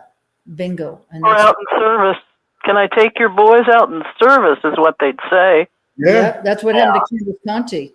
That's exactly what happened to her. Yep. You two, do y'all think that eventually this entire organization will finally collapse? And if so, I mean, I know you can't really make predictions, but just by the way things are going right now, how long do you think it's going to be before this religion actually does literally just fall apart? If you're asking me to guess, We will. I'd say between 5 and 10 years. Corporation. They got 200 plus countries. This is the lady used a word I've never used. Transnational. Yeah. Okay. Well, we've got some benefits here. I thought global was a good word, but transnational is even better. I guess they could have their own little airplane flight to Tahiti or something if they needed to flee. I don't know. Oh, they got a plan. Let Well, me tell we've you. got our 6 screens. We got YouTube. We have all those videotapes, but you don't have that in a lot of countries. Yeah. That's I true. just wonder what's That's going true. on with Norway right now. Africa has several countries, and they got questions in some of those nations right now with the Kingdom Halls. Oh, yeah. Yeah. Yep. And that's. Have y'all heard anything about Norway recently, or? Well, I do know that Watchtower is upset that they're not getting their $1.2 million a year because of being a 501(c). But, they're trying to contest that, right? They wanted, what's the word, appealed or whatever? Yeah, they do want to appeal, but why are they going after the money? I mean, you're supposed to be neutral. You're not supposed to have any concerns about government or anything like that. You can't vote. You can't. I laugh at that because here they say on their talks, "Oh, we don't deal with Satan and all that stuff," and yet they call all the governments Satan. Well, that's it. So they call the government Satan, but then they have no problem collecting their money, right? They know Scarlet Harlot very well. Being 501(c). See, they're nothing more than a corporation. That's it. The people, I hope JWs are listening. You are not serving Jehovah God, and you're not, under Christ Jesus. Okay, this is not a Christian religion. You are working for a corporation that's very greedy. That's it. Bottom line. Yep. You got to wake up. Otherwise, you're wasting your life every single day. That's right. Every single day. I would love to tell someone who is a part of Watchtower, if I ever meet someone, I will tell them this. I'll tell you what, do me a favor. Call Watchtower. Tell them you're starving to death. You have no place to stay. And see if they'll give you any money at all to help you do that. You know what they'll do? Supposedly, from what I've heard, they'll send you to the world to get that stuff. Yeah. Yeah, go to the Catholic Charities. They are a multi-billion-dollar organization. Multi-billion-dollar. Yes. Which comes from the federal government, and all of us taxpayers pay into that. Yeah. They do not do anything for their own kind. They do not. So they're just very self-centered. They're very greedy. Yeah, they are. Mm-hmm. And until people wake up, when we were in, that's one thing I studied with them very briefly back in the early 90s, and I got out quick because what got me out was the fact that they were telling me not to associate with anybody but witnesses. Now my mom just died back in December 19th. She was 83. But back when I was trying to study with them, my mom thinks I got out because of the holiday thing. I said, "Oh no, Mom, it wasn't the holidays that got me out. It was the control that got me out of it real quick." Yeah. Yeah. Well, I was going to say you couldn't celebrate birthdays now. Are you the one that has vision impairment? Huh? Yes, I'm the one. Yeah. And then you needed to get with people so you could get your groceries and stuff, right? Well, no, I have them delivered. I get them online and have them delivered. So yeah, I get mine delivered now too. But I think what I heard you say was they didn't want you to have any worldly friends or acquaintances. No. And you needed them to help you. I was living in Houston at the time, and I was going down the street with a neighbor friend of mine that we were walking to the grocery store because we lived real close to a grocery store. And one of the sisters just happened to drive by. She saw me. I didn't see her, but she saw me. And when she picked me up for the Kingdom Hall, the next time she went and got me, she told me that she saw me walking with, a person that wasn't a witness, basically, and said that bad association spoils useful habits. I'm like, this doesn't sound too cool. No, it isn't cool. And all you were doing was getting to the grocery store. Yeah. Well, my point, where were the witnesses trying I had witnesses take me to the grocery store before. But on this particular day, I was walking with, her name was Anna Maria, the friend that I was walking with. Her and I had become good friends. No, we didn't date each other or nothing like that, but we became good friends. And she had a daughter named Eliana. And we were just walking down the street, going to the store, minding our own business, Yeah, I understand. But they kept shoving that scripture that they love to use, bad association spoils useful habits, down my throat. I think maybe some of them are bad association. What do you think? Oh, yeah. Well, see, the witnesses didn't. I quit studying with them. Where was their brotherly love to try to help you with your mom? There wasn't any. That's right. Did your mom see that? Kingdom Hall. I did have witnesses take me to the grocery store a few times, but other than that, mostly it was meetings. It was back when they had 5 meetings a week. Oh yeah. Now your mom was a witness, right? Brother, your mom was a witness. Your mom was a witness. No, she never was. Oh no, she was raised. My mom was raised Catholic. Okay. But she probably could see the hypocrisy.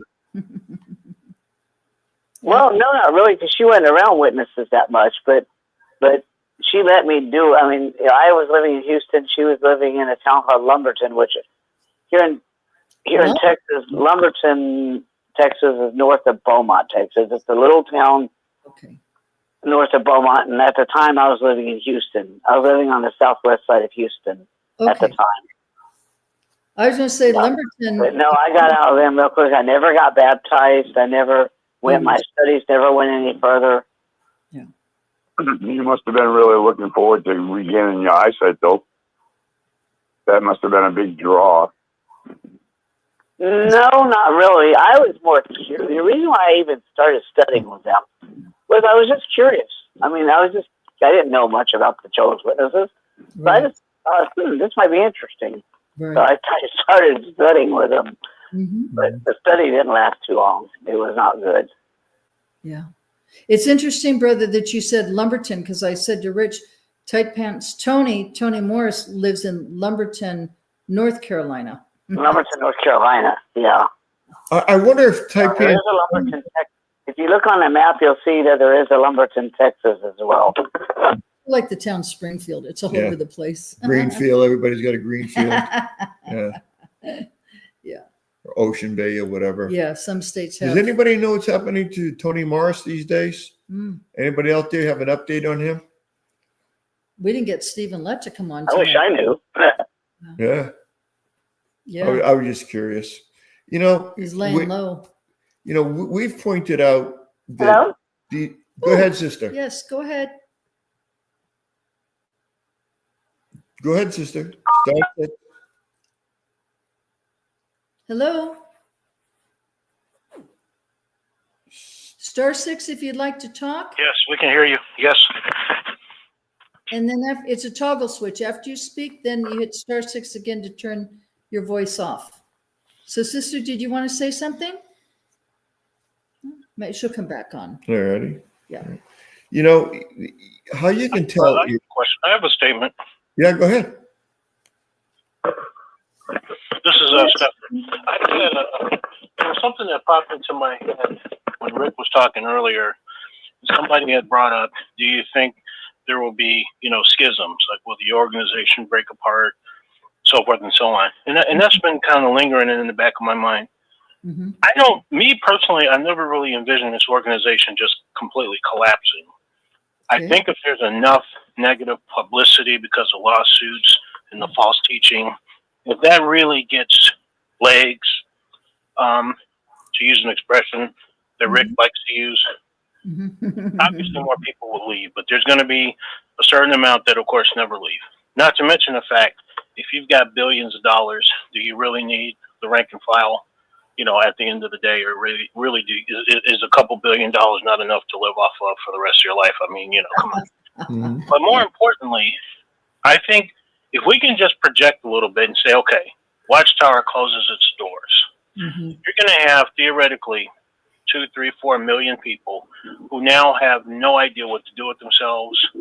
Some are not going to know how to even navigate their life. We talked about And that. that would really make conditions rife for somebody to come forward and essentially be the next Charles Taze Russell or something. And I think at this point right now, if I was going to put money on it, it would in fact be Tony Morrison. I'm not saying that he would want to do it, but I think that his personality is such that it would resonate with the old school guard who could say, you know what, he's a witness, he's a governing body, ex-governing body member. He didn't go along with all of these changes and the beard and the women wearing pants and this and the other. And, he's conducting meetings over here. I'm going to tune into those meetings. I could see him and his personality being somebody else that could really, start some sort of subculture, if you will, of the organization. I don't know if anybody else has a thought on that, but the whole group that's in there now, he's probably, in my opinion, the only one. And in fact, there was a Bethelite who worked under him, and he said something that amazed me. He said that out of all the governing body members, Tony Morrison was the most liked. And that's right there in Bethel with people that were seeing him on a regular basis. The most white? Liked. The most what? Liked. Oh, liked. Yeah. Is that what you said, Stefan? Yep. He was most liked. He was the most liked. Out of all the governing body members, the Bethel workers said that was the one that they liked the most. Is that right? That's interesting. Well, I've learned from Rich being, a Marine. The story is once you're a Marine, you're always a Marine. Semper Fidelis. So anyway, the point is that Tony Morris had been in the Air Force. Do I have that right? Army. Oh, he was in the Army. And apparently he was like an X-ray technician. Yeah, that's what he was. So when you've been in the military, do we know how long he was in? Probably 4 years. Okay, so say 4 years. It's extremely regimented, extremely regimented. You cross your Hey, T's. Connie, that sister you wanted to talk is back. I just heard her say hello. What happened? Hello? Oh, the sister. Okay, wait, honey. Give us just a minute. We'll finish, and we'd love to hear you, sister, in just a minute, please. But Toni Morris, grew up like Rich with being in the military, and everything is very, very strict. You cross your T's, you dot your I's, and so forth. And probably, this is just my suggestion, ideas, whatever. It probably was very difficult for him to say, after no beards for all these years, and so no holidays and no birthdays and all that, and now all of a sudden it's okay to be able to have a beard. I think things of that nature, and an anniversary date, that would have been extremely difficult. Okay, because he's in his 70s, right, Rich? Yeah. So we got the age thing, we got the military background. That's just my thoughts on that. So. And you've got a guy that's a drunk, and he's alcoholic. Everybody knows it. Yeah, he had an issue with alcohol. Yeah. Yeah. A lot of non-vets do too. Yeah, what they saw. Yeah. And he was in Vietnam? Yeah. Yeah. He wasn't in combat. He was a radar tech. Yeah. I mean, X-ray tech. Yeah, X-ray tech. So he was in the rear, but he probably saw a lot of guys banged up pretty bad. Yeah. Oh, I'm sure. Okay, so I'd like to hear what this sister has to say. Go ahead, dear. Hi there, I'm AC. I kind of wanted to go back to your bite model that you were talking about earlier. Oh, yeah. Sure. Yeah, I was thinking how hard it is for certain people to cope when they get out of the organization, when they leave, as well as perhaps some of the mental and emotional health problems for those that are still in there. Yes. And I think I'm a third generation in my 60s. And so what I know for me and for a lot of others that I spoke with, you never really learn who you are when you're born in and very active in the organization. You think of all the things they teach us. Do not think of yourself more than is necessary. Right. God's thoughts are higher than our thoughts. God's ways are higher than our way. You're a good for nothing slave. Right. Put on the new personality, etc. Yeah. So, and as you go through and you're parented that way, you're informed that when you express yourself, like maybe you're 3-4 years old, you're told you're selfish, and you're always trying to meet this behavioral expectations. Right. You're told how you should feel about everything. You learn how to think about things. You try to get Jehovah's thoughts. Whenever you're trying to figure anything out, you go to the society's literature. So you just adopt the group think.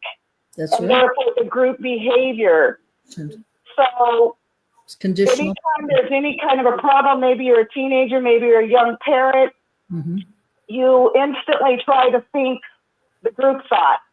And you do not trust in your own reasoning. You do not trust in your own thinking. And I know when I got out, and now I've been going to therapy for over a year in my 60s, that I don't even know how I feel about anything. Right. It's extremely difficult because you're told to think outside of yourself. Right. So you think about the situation you're in, whether you're at the Kingdom Hall, whether you're playing with your friends, whether you're dealing with your family. It's all about everyone else's emotions. It's about making everyone else happy, not stumbling them. And so when you come out, not only do you not know how to live in the regular world, you don't even know how to think at all outside of the box. Right. And you don't even know yourself. That's exactly right. And You so don't even know who you are. super difficult. And I think that's why sometimes it leads to massive depression both in and out of the organization. Does that make sense? Oh, yeah, totally. It does. And I'm really glad to hear you're in therapy. Oh, yeah. One of the best therapeutic vehicles is right here on 6 screens. Mm-hmm. You can say whatever you want. Mm-hmm. You can say other people that experience the same stuff you did. Hope you make the convention up in Massachusetts. It's August. free? Mm-hmm. August 1st, 2nd, and 3rd. Tickets are free. That'll be a really, really yeah. big help to getting your head on straight. Yeah. Because I can tell you, I went through it. Thank God for Rick Farron having mercy on me at one time, and it takes a lot of years. It takes a lot of years to get this indoctrination out of your brain, but it can happen. You have to do the work. You have to do the work. And one of the best places you can go to get the work done is right here on 6 screens. Yeah, definitely. Because we can all understand because we've gone through it together. People who have never been witnesses or in a cult cannot understand. So I hope you have a therapist, honey, who is cult trained. That's the best. That would be That's a what you want. big help to you. Yeah. And don't forget, you probably have PTSD because every day that I was a Jehovah's Witness, it was 20 years worth, I had Armageddon on top of my brain. In the subconscious. Oh, yeah. But that makes you hypervigilant. Yeah. And that goes into depression, anxiety, depression. Yeah. And that shows itself in drinking. Let me tell you something. I drank with a lot of elders and ministerial servants when I was in. Had them over the house and have another beer. Would you say excessive? I would excessiveness among the brothers as drinking alcohol? As I mentioned many times on 6 screens, I worked in a remodeling company, and to get a job in that company, you had to be, fairly good carpenter, but you really had to be a ministerial servant or an elder, or you couldn't get hired there. Right. All of our subcontractors, all Jehovah's Witnesses, And what happened, there was a lot of arguments, and there was a lot of drinking on Wednesday night.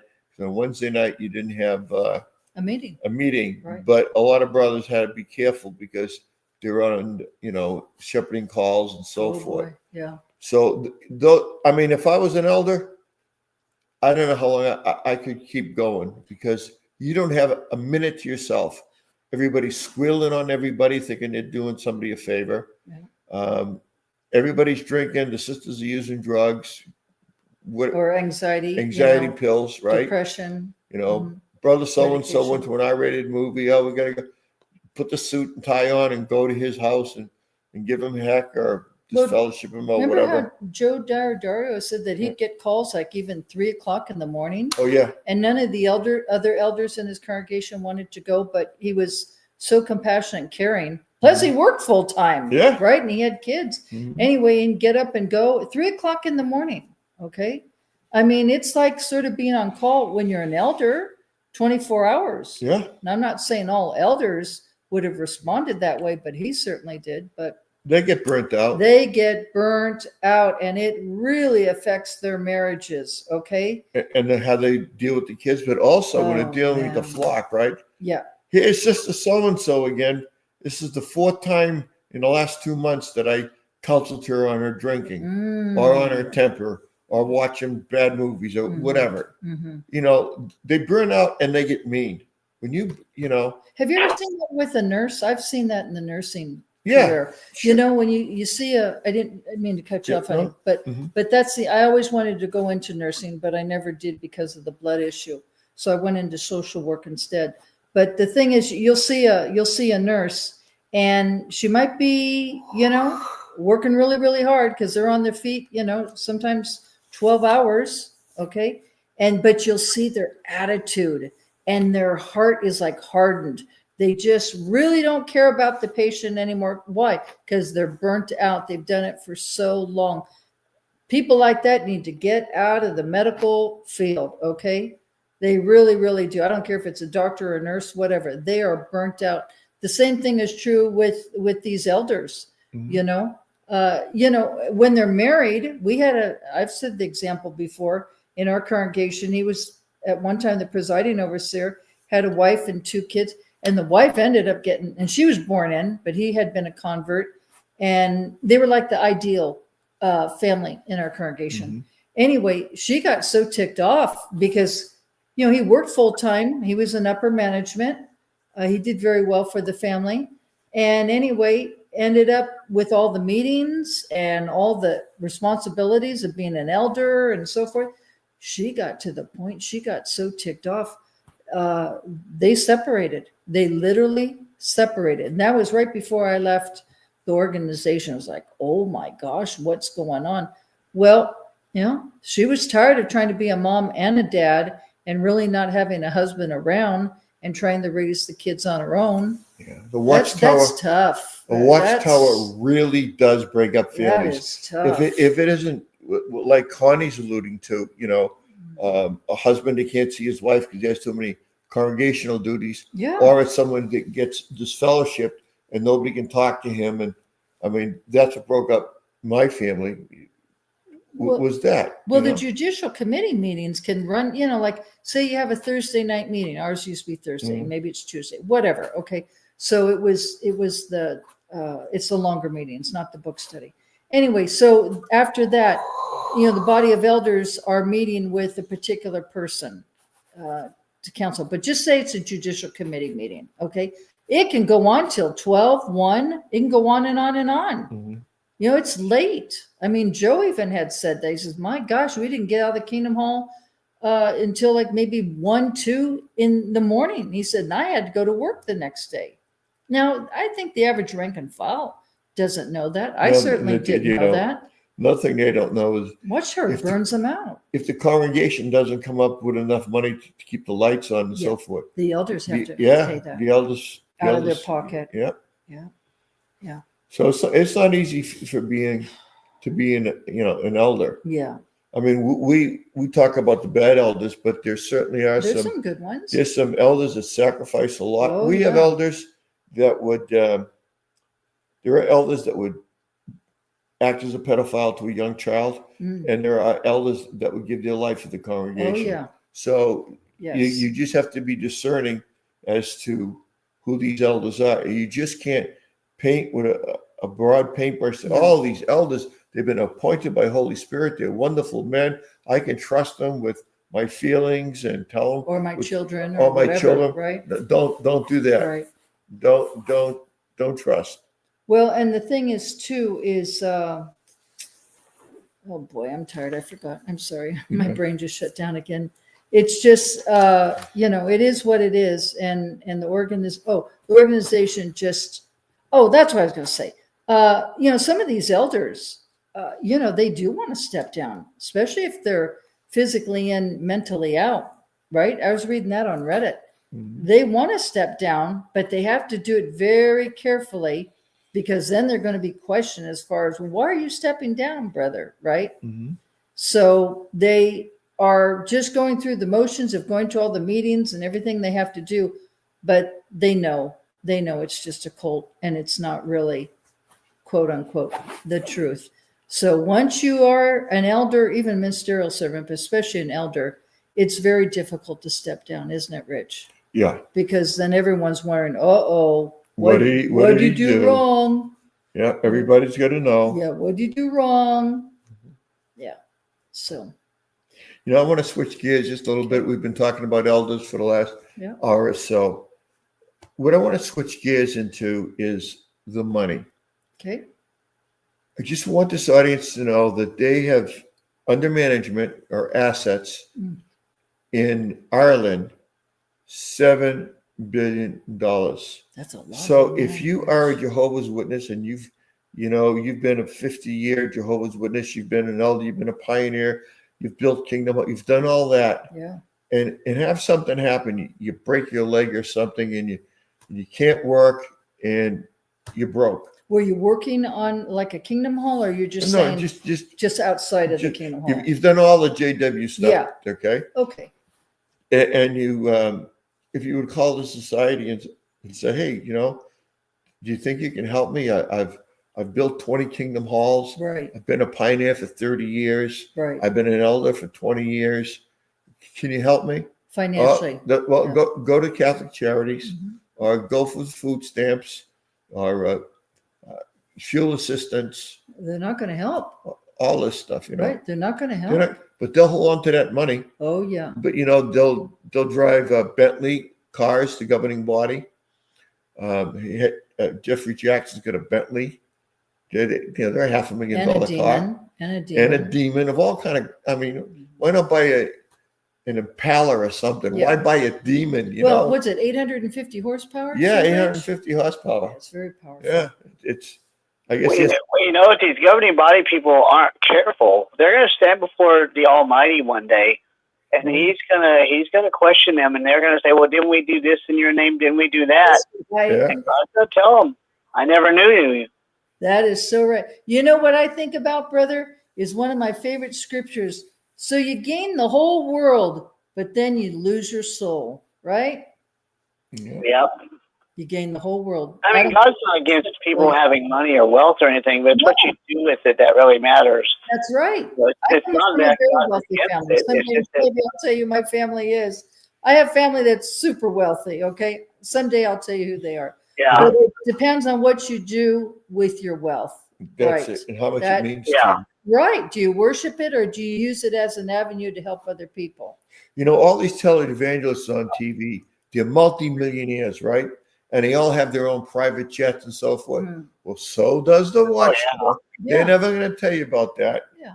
And what a brother one time on Sixth Green said, you know, they rent the cars off a Buick dealership because if they said a Cadillac, it would draw attention. Right. But on the other side of the coin is they have airplanes. Mm. I mean, they don't fly commercial. They have their own private air force, Mhm. their own pilots. Mhm. You know, these guys are living large. Mhm. They're living large. Oh, yeah.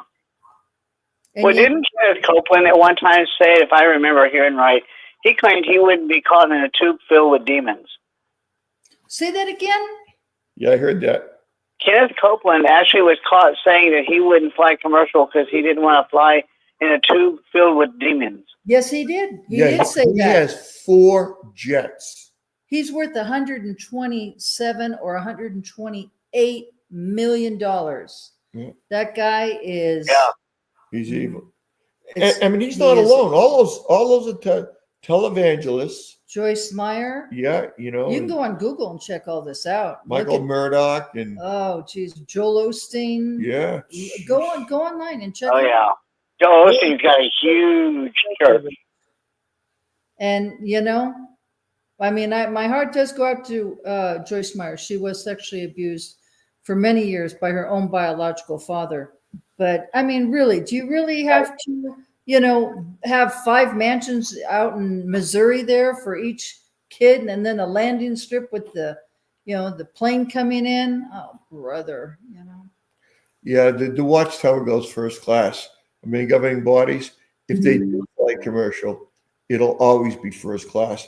When they stay at a hotel, it'll always be 5-6 star hotels. I mean, they just don't do anything on the cheap. Well, and the other thing, honey, I wanted to bring out is the ISBA. Now, this is how I remember it. Yeah, the International Bible Students Association in England. Association, right? Yeah. Okay, now you type that in, and they have these mansions that are over there in some kind of hill, over there in London. Yep, Yeah. Mill Hill or something like that. Anyway, and they're mansions. They're beautiful mansions, like, you know, the latest of everything. Kitchens are just drop dead gorgeous, stainless steel, recessed lights, dual pane windows, you name it. Okay, they're beautiful. And they not only have them in England, most witnesses don't know this, but, you know, they had them in New York. They have them all around the world. And when you get to see it, Rick has mentioned this maybe 5 years ago, 4 years ago, something like that. I was shocked. I didn't know that. You know, it's what Watchtower doesn't tell you. Anyway, it's for the mucky mucks that stay there. Yep. But they want to sell that. They want to sell that because they really need the money with all these lawsuits. So go on there. Look at ISBA. I guess it's .com, International Students Bible Association. Mhm. It'll blow your socks away when you see how palatial these estates are. I'm not talking about one or two, and they're in England, and there were some up in New York, Rich. Mm-hmm. Rick had Yeah. said they're all around the world. Mhm. Watchtower has them all around the world. Nice. Yeah, And they will tell you at every. Wow. yeah, they're like $1 or $2 million each. Yeah. That's no joke. And we all know, they've been spied on. The governing body all wearing Rolex watches. Samuel Hurd. Oh yeah. Yeah, How much is a Rolex watch, Rich? For about 6,000. yeah, If you go to Haiti, they're cheaper, about $2,000 cheaper. yeah. I mean, but most That'll be quite a few people right there. most JWs would have like a My time active. understanding is the ones that they actually wear are 20 grand. Yeah, I don't doubt it. You get the ones with the diamonds all around it, Mm. and they're just solid gold too. Or their suits. Look at their suits. They're Armani, How much are Armani suits, Rich? about $4,000 to start. And most of the brothers buy their suits, J.C. Penney's, Sears, or whatever. Mm-hmm. They're not custom made. They're not certainly not They Armani's. probably have to buy two. They probably have to buy two at a time and get them combined because they're all big guys. Oh, I'm glad. yes, they I'm are. glad you mentioned that. Yeah. I really am glad you mentioned. Yeah. One of my favorite things Yeah. with the Watchtower. When I was a ministerial servant, probably most of the audience has already heard this, But there's new people. okay. Yeah. Circuit overseer came, and I was sitting in the back because I was a ministerial servant and not an elder, and he wanted us to vote if we should disfellowship people that were obese. The definition of obese was 50 pounds overweight Yeah. from what your Bass-Marty index was. Okay, BMI. BMI. Mhm. So how do you brothers feel about that? All those in favor of just the governing body wants to know how you brothers feel about disfellowshipping people that are overweight, Wow. obese, Obese. right? And I'm going like, my mother-in-law, who I love, is a 300-pound woman. My father-in-law was a heavy guy. My wife was a heavy guy. She was 50 pounds overweight. So I stood up and I said, hey, whatever happened to Jehovah's Holy Spirit telling the anointed, There you go again. Right. telling the anointed what Jehovah wants, Right. and the anointed telling the governing body, and the governing body passes it down to the chain of command Yeah. to the elders. Right. Whatever happened to that? Right. And everybody looked at me like, how dare you? He's a circuit overseer, Whoop de and doo. you're only a ministerial servant. Whoop de doo. Well, who the hell cares about the position? Right. If you start this, I wonder how well that would fly if you recorded that and took it to the government and say, "Here, I want you guys to hear what they're really up to. They're disfellowshipping obese, overweight people." Yeah. Oh, that would not fly well. That would Yeah, be I wish discrimination big time. I wish Right. Where's your human rights? I wish I would have recorded it because I didn't know it was Well, you was didn't gonna know they come were down. going. Right. So they said, they circuit over like he gave me a dirty look. Everyone's giving me a dirty look, Yeah. but I was angry. You get two wonderful people, holy spiritual people, and you throw them out because they're 50 pounds overweight. Well, 3 of them, huh? Right. Well, Right. I knew how hard my mother-in-law tried to lose the weight for our marriage. Mm. Like we were engaged for like 8-9 months, and she says, I'm gonna lose all the weight, or as much weight as I can. Mm-hmm. And she got down to like 250, which was great for her because she was like well over 300 pounds, 5'4". Mm. But there was no way a woman who brought 6 children into the world, Mm. was a really good Jehovah's Witness, did everything right, and you're gonna throw her out because she's obese. So the point that I really want to make is that I sat down and he started hemming and hawing, and the governing body just wants to know how you brothers feel about it. Then I stood up again and I said, well, that sounds like the master race.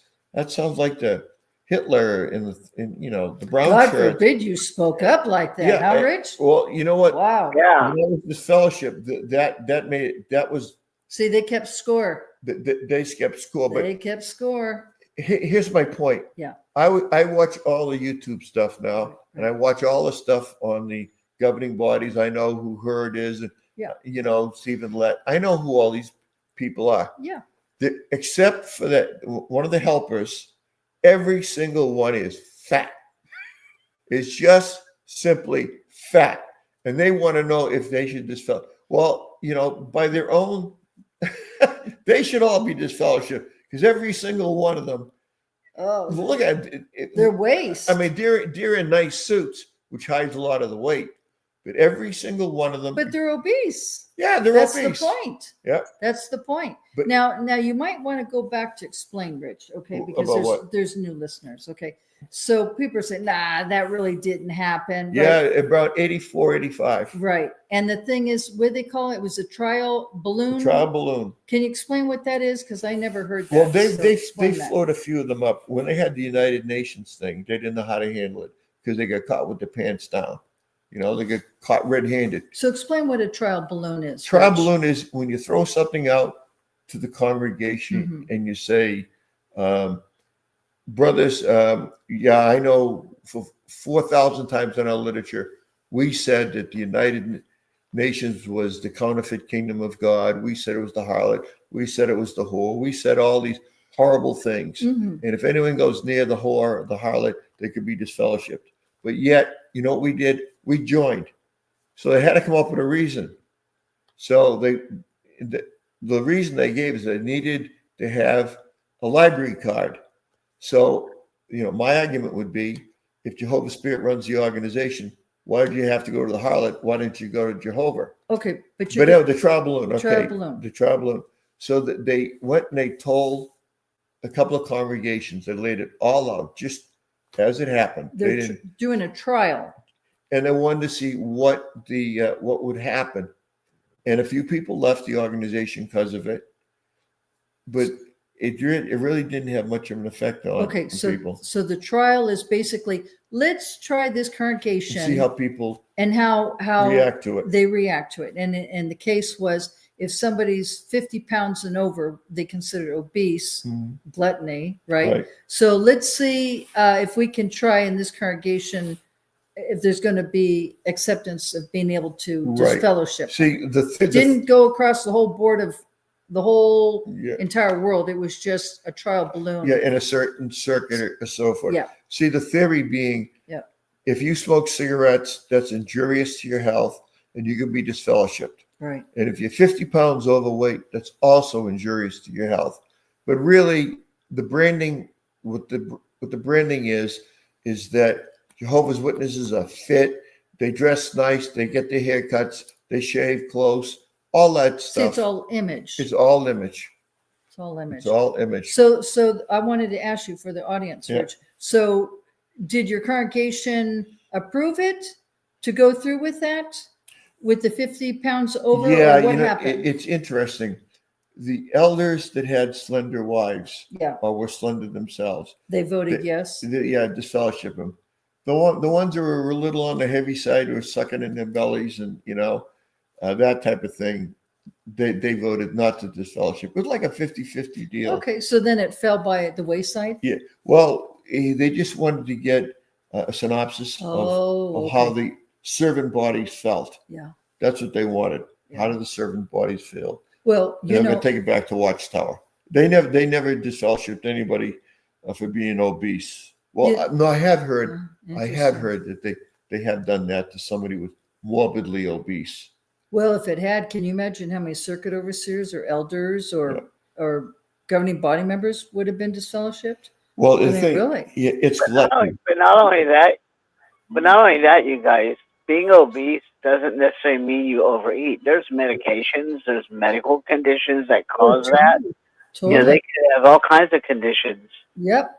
Especially if you have problems with your thyroid. Yep. Your hypo. I know my mom when she was, and I hate to say this about my mom. I mean, I love my mom dearly. Okay, and I know, my mom passed away in December, But one of the things I did not like about my mom, and this is the honest truth, when we would go out and eat, she was one of these people that would look across the room, and if she noticed somebody really, really fat, supposedly stuff in their face, she would try to tell me about it. I told her many times, I said, Mom, I don't want to hear it. I said, you're talking negative about somebody that you know nothing about.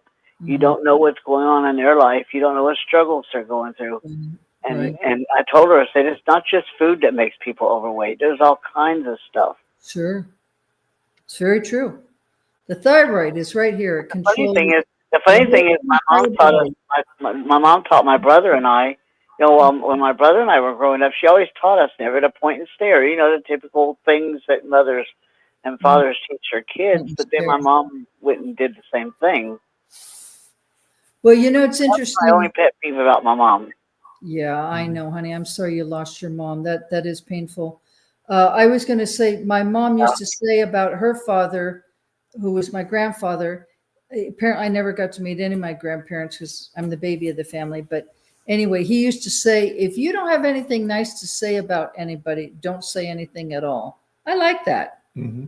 If you don't have anything really nice to say and it's going to be mean and criticizing and negative, keep your mouth shut. Don't say anything at all. Because you're absolutely right, brother. You don't know if that person has what's going on in their life. Okay. You don't know. Maybe it's major depression. Maybe it's their thyroid, which is right here. You can be underactive, be overactive, underactive. It's easy to put weight on. It's 20 million people have thyroid issues. It's very, very common. A lot of people don't even really have it. Oh, yeah. And that's like the conductor of the orchestra. You have something going wrong with your thyroid, it controls your heart, every single organ in your body, your weight, everything, your moods, temperature. Yeah. So, you're absolutely right. Very, very right. So go ahead, honey. Yeah, well, I was going to say, we probably have time for one more comment. This was supposed to be an hour program, and we've been on for 2. And is there anyone, is anyone want to make a comment on anything we talked about tonight? Don't be bashful. There's somebody out there that wants to get something off their chest. Yeah. Is there something that's bothering you about the Watchtower? We love new callers. Yeah, we really do. We love everybody. We're so grateful for everybody listening in. You could be doing anything else that you want, but new callers, don't be bashful. We're all one big family. We're here to help. We love you. Folks, just want you to know that I went through my notes from the last 15 months that me and Connie's had this program. Yeah. And I wrote down, I got all these bullet points. I had almost 100. Yeah. And I said, I wonder how many I can get through. We get through 5. And that's because the audience really participated. Yeah. They came in there. We wrote some bullet points and let everybody comment. Yeah. I'm sure some of the bullet points were interesting to some people, and it might have made a difference in somebody's life. Well, folks, wait a minute, honey. We do know that a lot of people listen in and they don't really have anyone. And, the show really resonates with a lot of people. It does take some time to build up the courage to speak.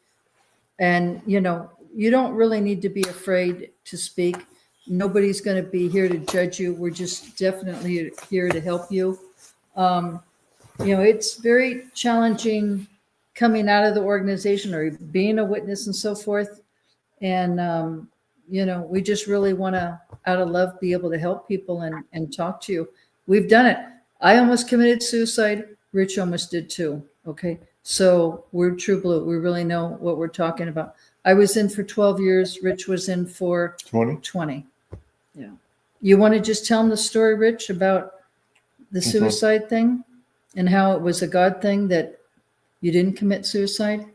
Yeah. This is really, you got to listen to this. I had been swindled out of $40,000, which was a lot of money back in the 80s. And from family. Yeah, from family. Who are the Jehovah's Witnesses? Yeah, family. Yeah, they set me up. Anyway, the elders didn't want to help or anything else. So I ended up confessing an adultery, and because I was a problem child to the elders, I was screaming at them to help me, and they wouldn't. You had 2 mortgages, you had Yeah, a wife 2 and more- 2 kids, yeah. and you're about ready to lose Yeah, so everything. I kicked out of my house. Yeah. I was just super depressed. Elders wouldn't help me. Nothing, you know. Plus, you had PTSD from Plus- Vietnam. Plus, I had that going on, and Yeah. you know, and just I'd lived with guilt for so many years. Not only the non, but the adulteries. Yeah, You know, right. I just loaded with guilt. Yeah. So I decided one day that this was it. I was going to commit suicide. And you were just fellowshipped. I was disfellowship, so you know, I'll never be in the new system. And you Of course. tried for what, 3 years to come back, right, Rich? Yes, something Yeah, like To that. be reinstated. Yeah, and then the elders put up the roadblocks. Oh, yeah, sure they They did. didn't try to help me. No. So Okay. in Massachusetts, you're required to wear a helmet, and in New Hampshire, you don't. And I lived on the Massachusetts-New Hampshire line, Mhm. so I made sure that I had double indemnity life insurance. I had a couple policies, so my wife and kids would be taken care of. Now he's divorced. Yeah, I'm And he's divorced. disfellowship, and he still loves and cares about his family financially. So I had all the policies, Mm-hmm. and like I said, if you die by accident, it's double indemnity. So if you have a $250,000 policy, They it would pay it- $500.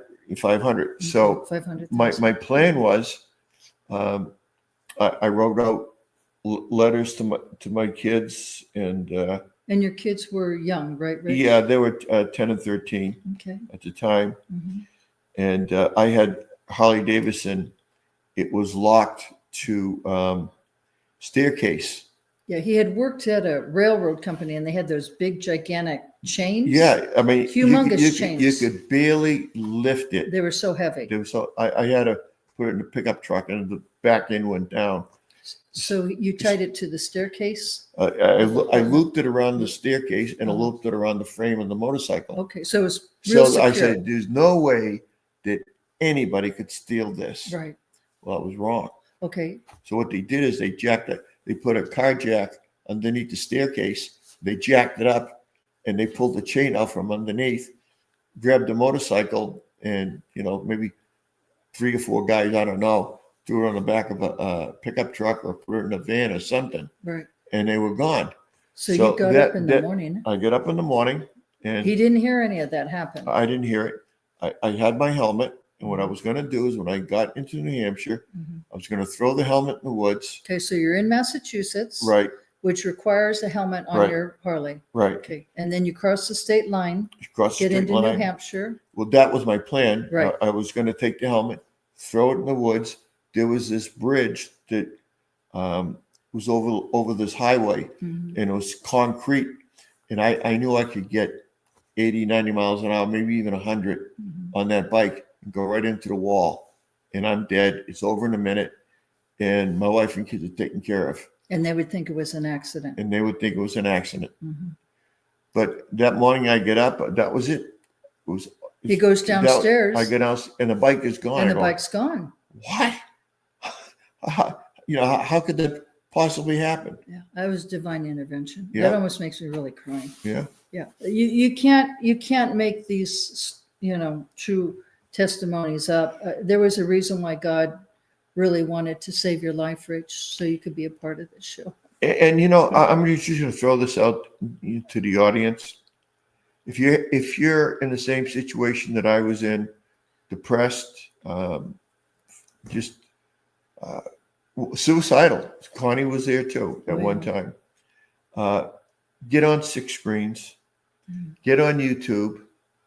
But the biggest thing you should do is pray, pray, pray. If you have to fast and pray, fast and pray, pray to have that monkey taken off your back. Pray to have that indoctrination that the Watchtower sticks in your head. Satan puts that in there. Satan is the great thought caster. Yeah. He's going to tell you you're no good. Well, He's going to tell you, Jesus doesn't love you. You've sinned. You're an enemy of Jehovah. If you've been disfellowshipped, Those are all lies. these are Those are all all lies that Watchtower stinking teaches. lies. Yeah. Lies. Yeah. And you know, when you say, how long have you been in the truth? The real way you should say it is, how long have you been in that grotesque lying organization? Mm-hmm. If you're a Jehovah's Witness, you're not in the truth. You're in the lie. Mm-hmm. And that lie is going to cost you your happiness, your family, your everlasting life. You stay in that cult.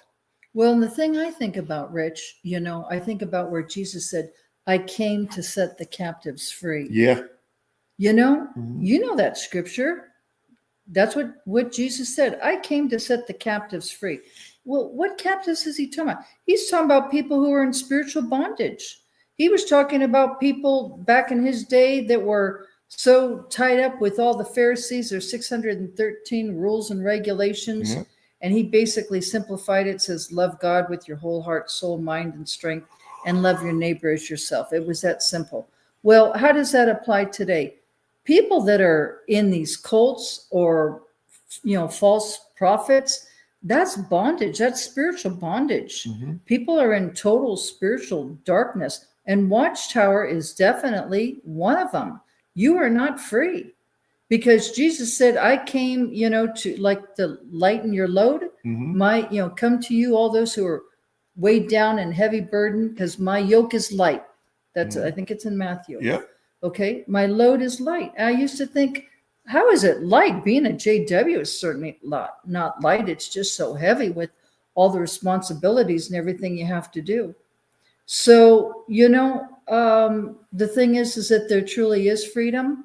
And we're here to help you to be able to just answer your questions, give you an opportunity to speak.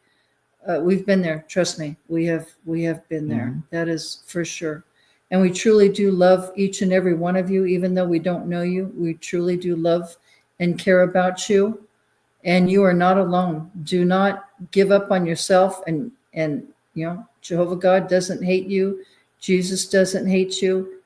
Jesus didn't die. Jesus died for all mankind, and All mankind. and it was not in vain. Yeah. He Okay. didn't just die for the governing body. No, Or the anointed, rather. no, he sure didn't. You He know, died for because everybody. Watchtower says, well, once you get this fellowship or you leave this organization, you know, Jehovah doesn't love you anymore. That is the biggest That's lie crazy. ever. So it takes some time to be able to sort through all of this and to be able to, it's like an onion, to peel it little by little. But yeah, we truly love you, and just, you know, be patient with yourself and continue to listen. The show comes on every week, and, you know, it's been a blessing for us to be able to help others. And yeah, you're not alone. That's for sure. Yeah. So I think that's about it, huh, honey? Yeah. I just, you know, Can I call in? Can Go ahead. I add Yes. one thing? Yes. Go ahead, please. To Kim, I don't know if I've called in yet. I have to be careful. My mom's in the other room, so Okay. I haven't been calling much. Okay. Huh? Well, I'm reading a book by Diane Ketterman, I think her name is, and she's Christian and stuff. And she looked up the word, which I looked up myself later in the Strong's book, the word Pharisee and the word Sadducees. The word Pharisee means, I think what I mean, all of a sudden I'm blanking out. What does it mean? Oh, let me think. Sadducees means follower, and they generally follow, I know now. Okay, so Sadducees means follower, and they follow Abraham, I think it was, or Moses. And there were a lot of different things with each other, right? But the Pharisees, that means, now I'm blanking out again. It's okay. Just relax, honey. Just relax. You're nervous. Just relax. It'll come to you. I'll try to. Well, one thing about them is they would do oral reciting of the law, and they felt like it came down to, I think it was Moses and then Joshua, and it's like they would change it up when they needed to, kind of like new light, if you get my drift. And Pharisee means separated ones or something like that. And so they are quote unquote no part of the world. So who do these remind you of? They have their own little, they change their doctrines. They're super heavy rules, and they change it whenever they have a whim. Right. And theirs is law. Their law is higher than the Bible written law. They felt like oral law, and so they also felt like they were God's, chosen. Oh yeah. Or whatever. And Really? so that doesn't that sound like the Watchtower? Well, you're absolutely right, honey. I was going to say, I didn't want to cut you off. Did you get to finish saying what you wanted to say? No, that was about it, but it just kind of like tells you it's kind of the same thing that, and Jesus called them vipers and, like the organization kind of thing. Yeah. And, and they were fighting against Jesus's teachings, which he always said, it is written, blah, blah, blah, blah, and they would fight against all of that. So they were antichrist, in other words. And sure they were. The other ones did other things politically, I don't know. But anyway, I just wanted to bring that in because the elders, they're always following these things. And this is one reason why the 3-witness rule or whatever it's called, they have to follow these things, and it gets them into trouble because it's just rules and more rules. And then the whole thing about, I do want one more thing. The whole thing about the with the CSA that or the porn, that they can. Pardon me. Yes, or the satanic ritual abuses, or CSA. Yeah, well, so you know how in the new Shepherd of the Flock it said, if there's child porn, it's not necessarily a reporting offense. Right.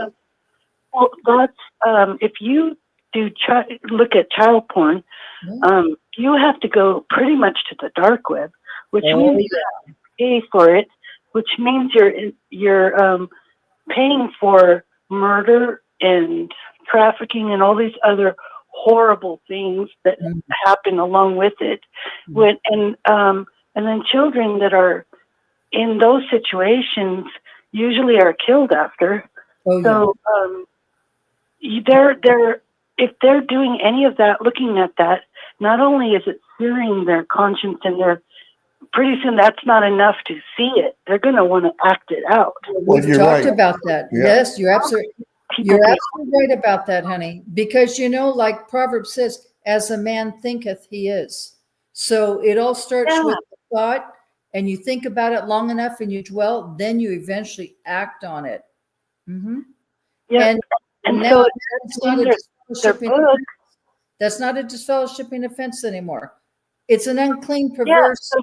How many are like this now? Yeah.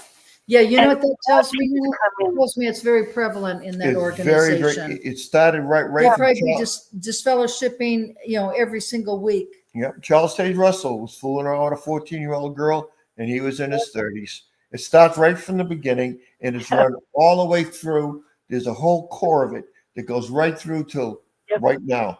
So let her finish, honey. Go ahead, sister. Yeah. So, I was just thinking, how could God's Holy Spirit be there? If any are like this, that's right. The money that you have to pay to do that supports drug, like the whole drug, or thing with the mafia and all these other guys. The whole institution of all these horrible things, and so. It's not just the looking at it, the money that they're using to get the images, which is the learning system. If anyone finds out someone has it on their computer, the SWAT team will come in and confiscate their computer, and then they get taken to prison. So why is it okay or terrible? And what do they, have SWAT teams for them, but yet God's organization is okay with it, and it's not necessarily an offense. Well, isn't that backwards? Well, so and I don't know how long you've been listening, but there was Johnny the Bethelite had been on how many years ago? No, probably 10 now. About it's been 10 years since he's been gone. Anyway, several years. Anyway, he was a Bethelite, and he was under the QT and would come on. He was told to really watch this show and report it back to the GB. But anyway, he realized that things that my husband and Rick were saying was absolutely true. Okay, so what's my point? Well, my point is Johnny, his responsibility was to go through emails, and he was in the IT, which is the computer department of Bethel. And anyway, he was getting all these emails talking about, and he revealed it, but he was on the QT, okay? And he would come on and he would say there were sex rings in Watchtower. Remember that, Rich? Do you want to elaborate on that just a little bit? Just that he was telling that to Rick and the audience. Mm-hmm. And then shortly after that, he disappeared. Nobody knows. Me and Rick went to New York looking for him. Mm-hmm. And we went to all the places that we know that, nobody even said they knew him or anything else. It's like he vanished. Yeah, he was like 6'4", 6'5". He's a blonde-headed guy. Yeah. So we kind of stood out, and we couldn't find him. After he had said that there were sex rings in Watchtower with elders, Rich, did I have that right? Yeah. With elders. Governing body, the whole bit. Yeah. That's why I asked. That was what I didn't hear. Mm-hmm. I heard some of it. I've watched some of them, mm-hmm. but I didn't get that far or something. I missed part of that. Well, it's going to be interesting what's happening in Philadelphia. Yes, tonight this listening pedophile to her. ring. She said that's just the tip of the iceberg. Yeah, and some people have said that the reason Toni Morris, now, as Rick always says, allegedly, right, you have to say allegedly. Don't try to take it to the bank and cash it.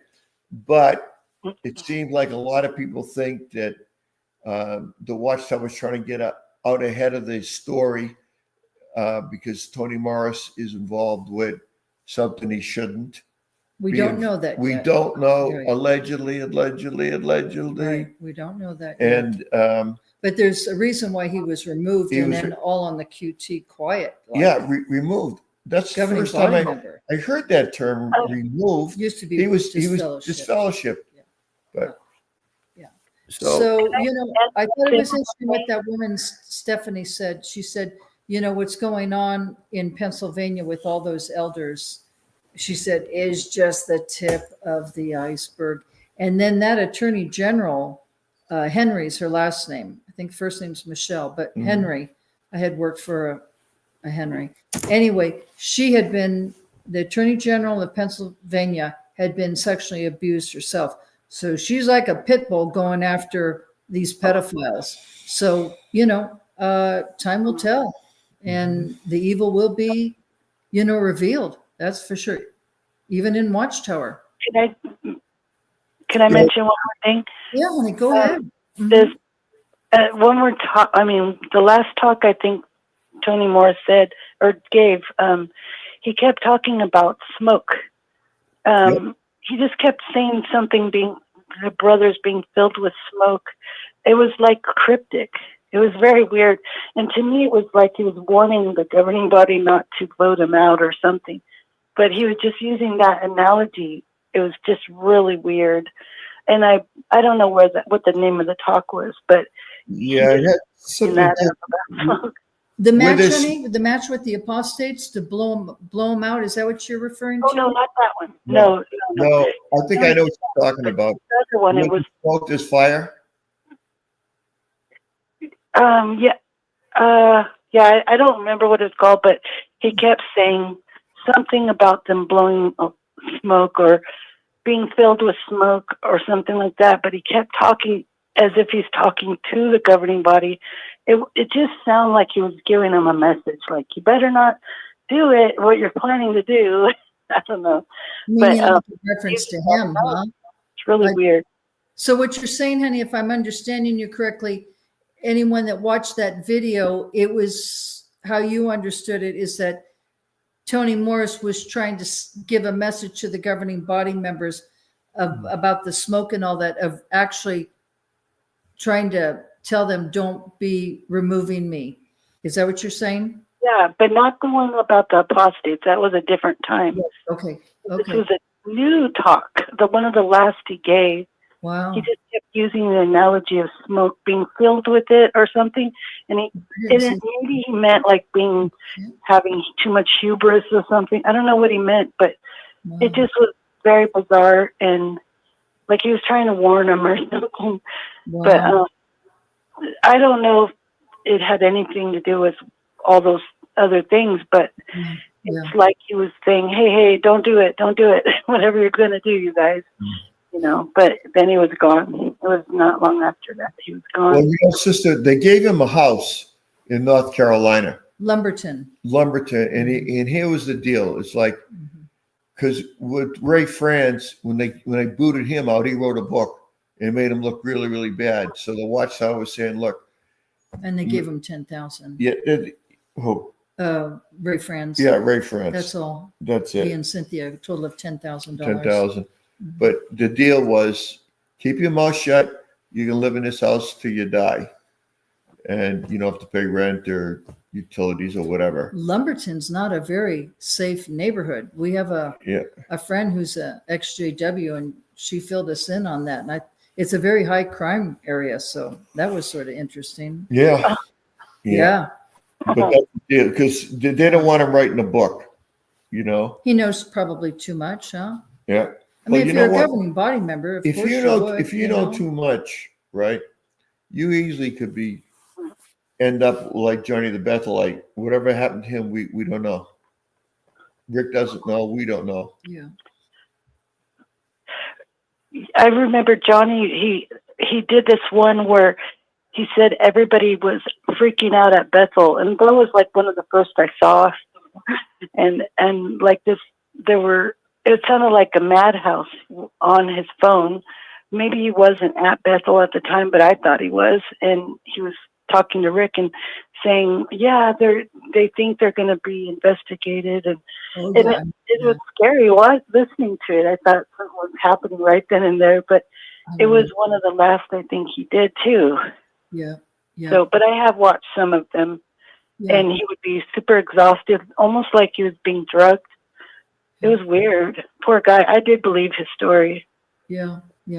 His father apparently was a physician, and sort of interesting. And a lot of people at first didn't really believe. Oh, come on, Rick. That Johnny, come on. He's not a real Bethelite. They'd give Rick a real bad time. But yeah, my husband and Rick, they're very close friends, of course, and they went out there trying to find out what they could, huh? Yeah. Went to the coffee shop and you guys talked to the waitress. We talked to everybody. Yeah, and I remember him, and real tall guy, and but Johnny wasn't his real name. She said, he'd come in here all the time, and you guys had asked, when was the last time? And she says, it's been a while now that you mention it, So, we don't. But he did spill the beans. Yeah. Johnny the Bethelite was very, very close to Rick and Inez Ferrin. Oh yeah, very close. He would call him wee hours in the morning, and they were very, very close. Johnny the Bethelite was like family, huh? Yeah, like family. And he just stopped calling. Nobody knows anything about him. Yeah. But I think time will tell. College, hopefully. What's that, honey? Maybe he's in college and he's been away. Wouldn't that be great? Hopefully. Wouldn't that be great, honey? I think he would have at least gave Rick and Sue a heads up. I really, from what I know, from what Rick tells me, I don't think I think he's dead. I think he's in the Hudson River somewhere. But we don't know that for sure. Of course we don't. Right. Like I said, I think. Right. Because I don't know. Right.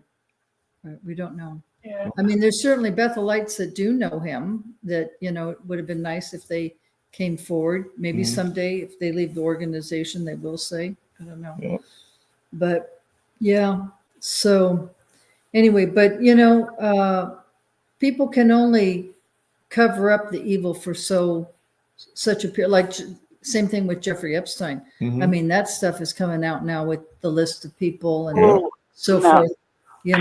I mean, this is not just with Watchtower. It's not just with the Mormons. It's not just with the Baptists. It's, global. It's The Plymouth Brethren. Oh, it's just global, I'm just totally amazed at how much pedophilia is out there. Remember we saw that movie, Rich, about the children? I forget the name of Freedom? Yeah, The Sound of Freedom. The Sound of Freedom. And it What a was great so movie. very well done. Really tastefully done. There was nothing there that you were like, oh my God, here comes the saint. No, it was very tastefully done. Jim Caviezel, who did The Passion of Christ, was in it. Yeah, you play Jesus. Yeah, he played Jesus, but he played the main guy, and it's based on a true story. But anyway, at the very, very end, you remember the amount? It talks about the amount of money that is invested in human trafficking. Do you remember the amount? It was in the billions. Yeah, it was in the billions. And it says it was more widespread than everybody knows. than anything else, than drugs or anything else. That's how, what's the word I'm trying to say? Just how Pervasive. pervasive that human trafficking is. It's unbelievable. It really is. And it's not something that just started. It's been around, unfortunately, for a long time. We've talked about the kids over in Maui, when Maui had that fire came through. Yeah, and nobody What happened talks to all about those it. children, right? Yeah, Where'd all those kids go? Right? Exactly. Yeah, it's all planned. Yeah, out. they did a 2-hour program on George Clooney the other night. Oh. Yeah, I watched it, about his politics, right? Mm. But these thousands of kids, there's 250,000 kids that Tom Holman says are missing inside this country. I think they're down below in tunnels. Well, probably. That's what I They're think. probably scared out of their minds. Yeah. They're being tortured. I mean, this is Satan. Well, Diddy had tunnels under his house. Yeah, and That's Watchtower a fact. had tunnels In too. New York. Yep, Yeah. they sure did. They sure Yeah. did. And Tom Homan found They quite had a few of those tunnels, too. children too. So, but you talk about traumatized. Oh my God. Yeah. So anyway, anything else, Eddie? Is that it? No, it's past 1 o'clock. Yeah, 1 o'clock here in the morning. Yeah, we're supposed to be off at 11:30, but That's okay. as long as people are interested in the program Yeah. and We go people with the want to flow. talk, we go with the flow. We might be But a little tired. Yeah, I am tired. I get up early this Yawn a morning. little bit. but- Sorry, guys. Okay, well, thank you, honey, so much for calling Thank in. you. Yeah, thank you, sweetheart. Thank you. And don't be a stranger. We'd love to hear from you again. Absolutely. Yeah. And thank you for calling in. Thank you, sweetheart. So God bless everyone. Yeah, Take thank you. care. And We love everyone. Thank you Yep. so much for listening to our show. We hope you learned something, and Mhm. you're not alone. And we'll be back 2 weeks unless Rick needs us to fill in again. We don't know what's going to happen with Barbara.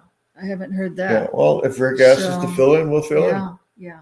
I hope she's doing well. So, and I was just wondering if her son ever reached out, but I don't know. I wouldn't Well, that's hold the my sad breath thing. on that one, huh, Rich? And the sister that we were just talking to, right? Yeah. She was saying how the Watchtower Yes. believes that their rules and regulations trump the 10 Commandments. Yeah. And I will tell you, I've got a son. He's in his 40s now, close to 50. Two of them. Yeah. Two of them. Yeah. My youngest son hasn't talked to me since he turned 18. And He's almost 45. right. He hasn't talked to me, right? Mhm. Because that's what that's what he feels the Watchtower wants him to do. Mhm. But the 5th commandment is to honor thy father and mother. Right. So if I was to walk up to him, he would turn his back on me because he's a Jehovah's Witness. Whatever happened to, love thy neighbor and Honor whatever thy happened. mother and father. Yeah, and the Our Father prayer, forgive as Forgive those as we've forgiven others. as who's trespassed against us. Yeah. My son don't believe in that. He believes in it.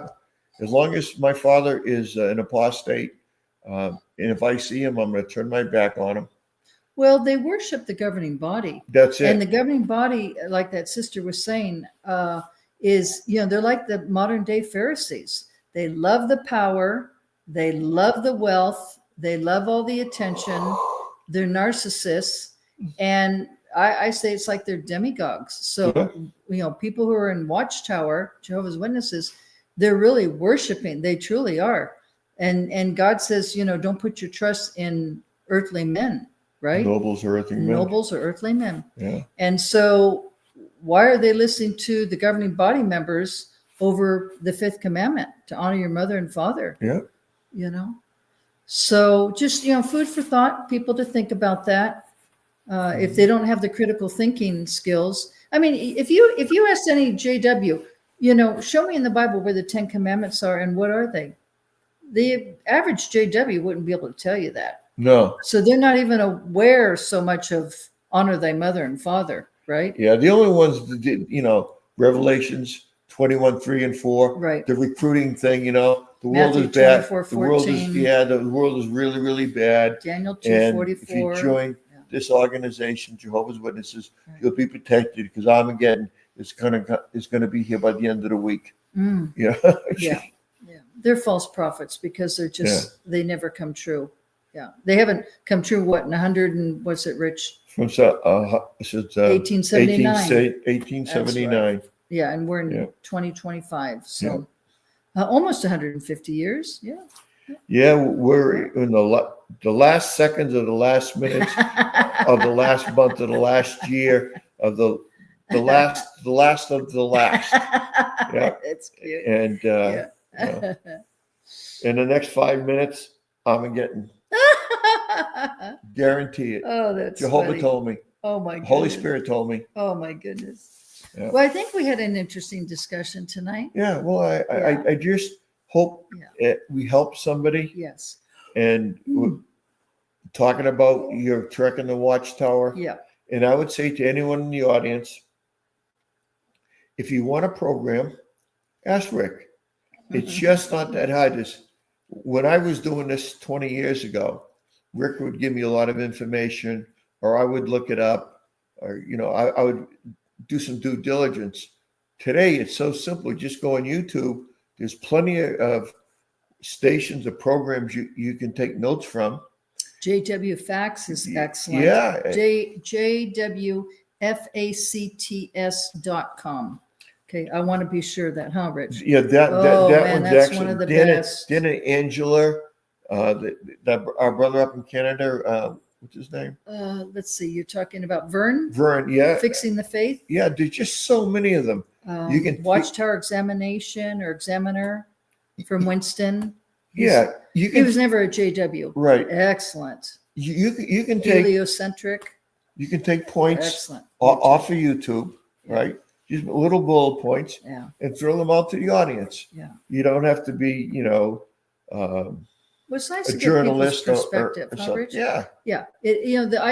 I'm a type of person. I like to do a lot of research and present that. And Rich says, Connie, that's good, but we really want audience participation, which is really great because it's not really about us at all. It's being able to connect with the audience.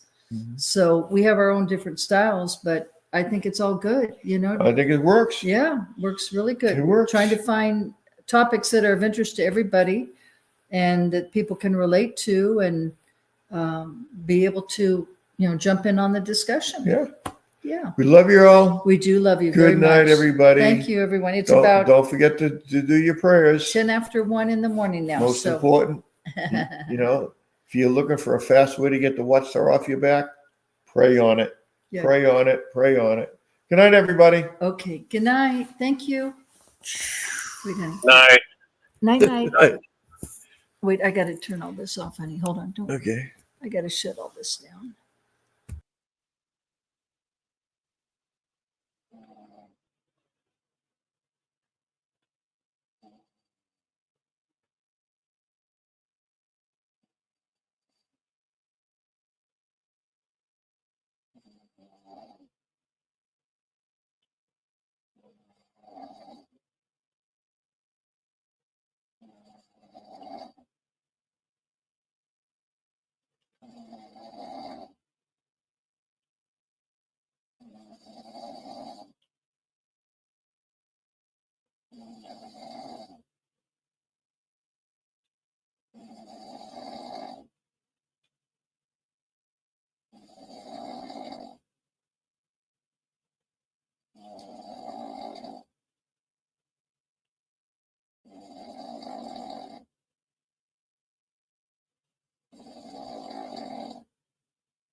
No.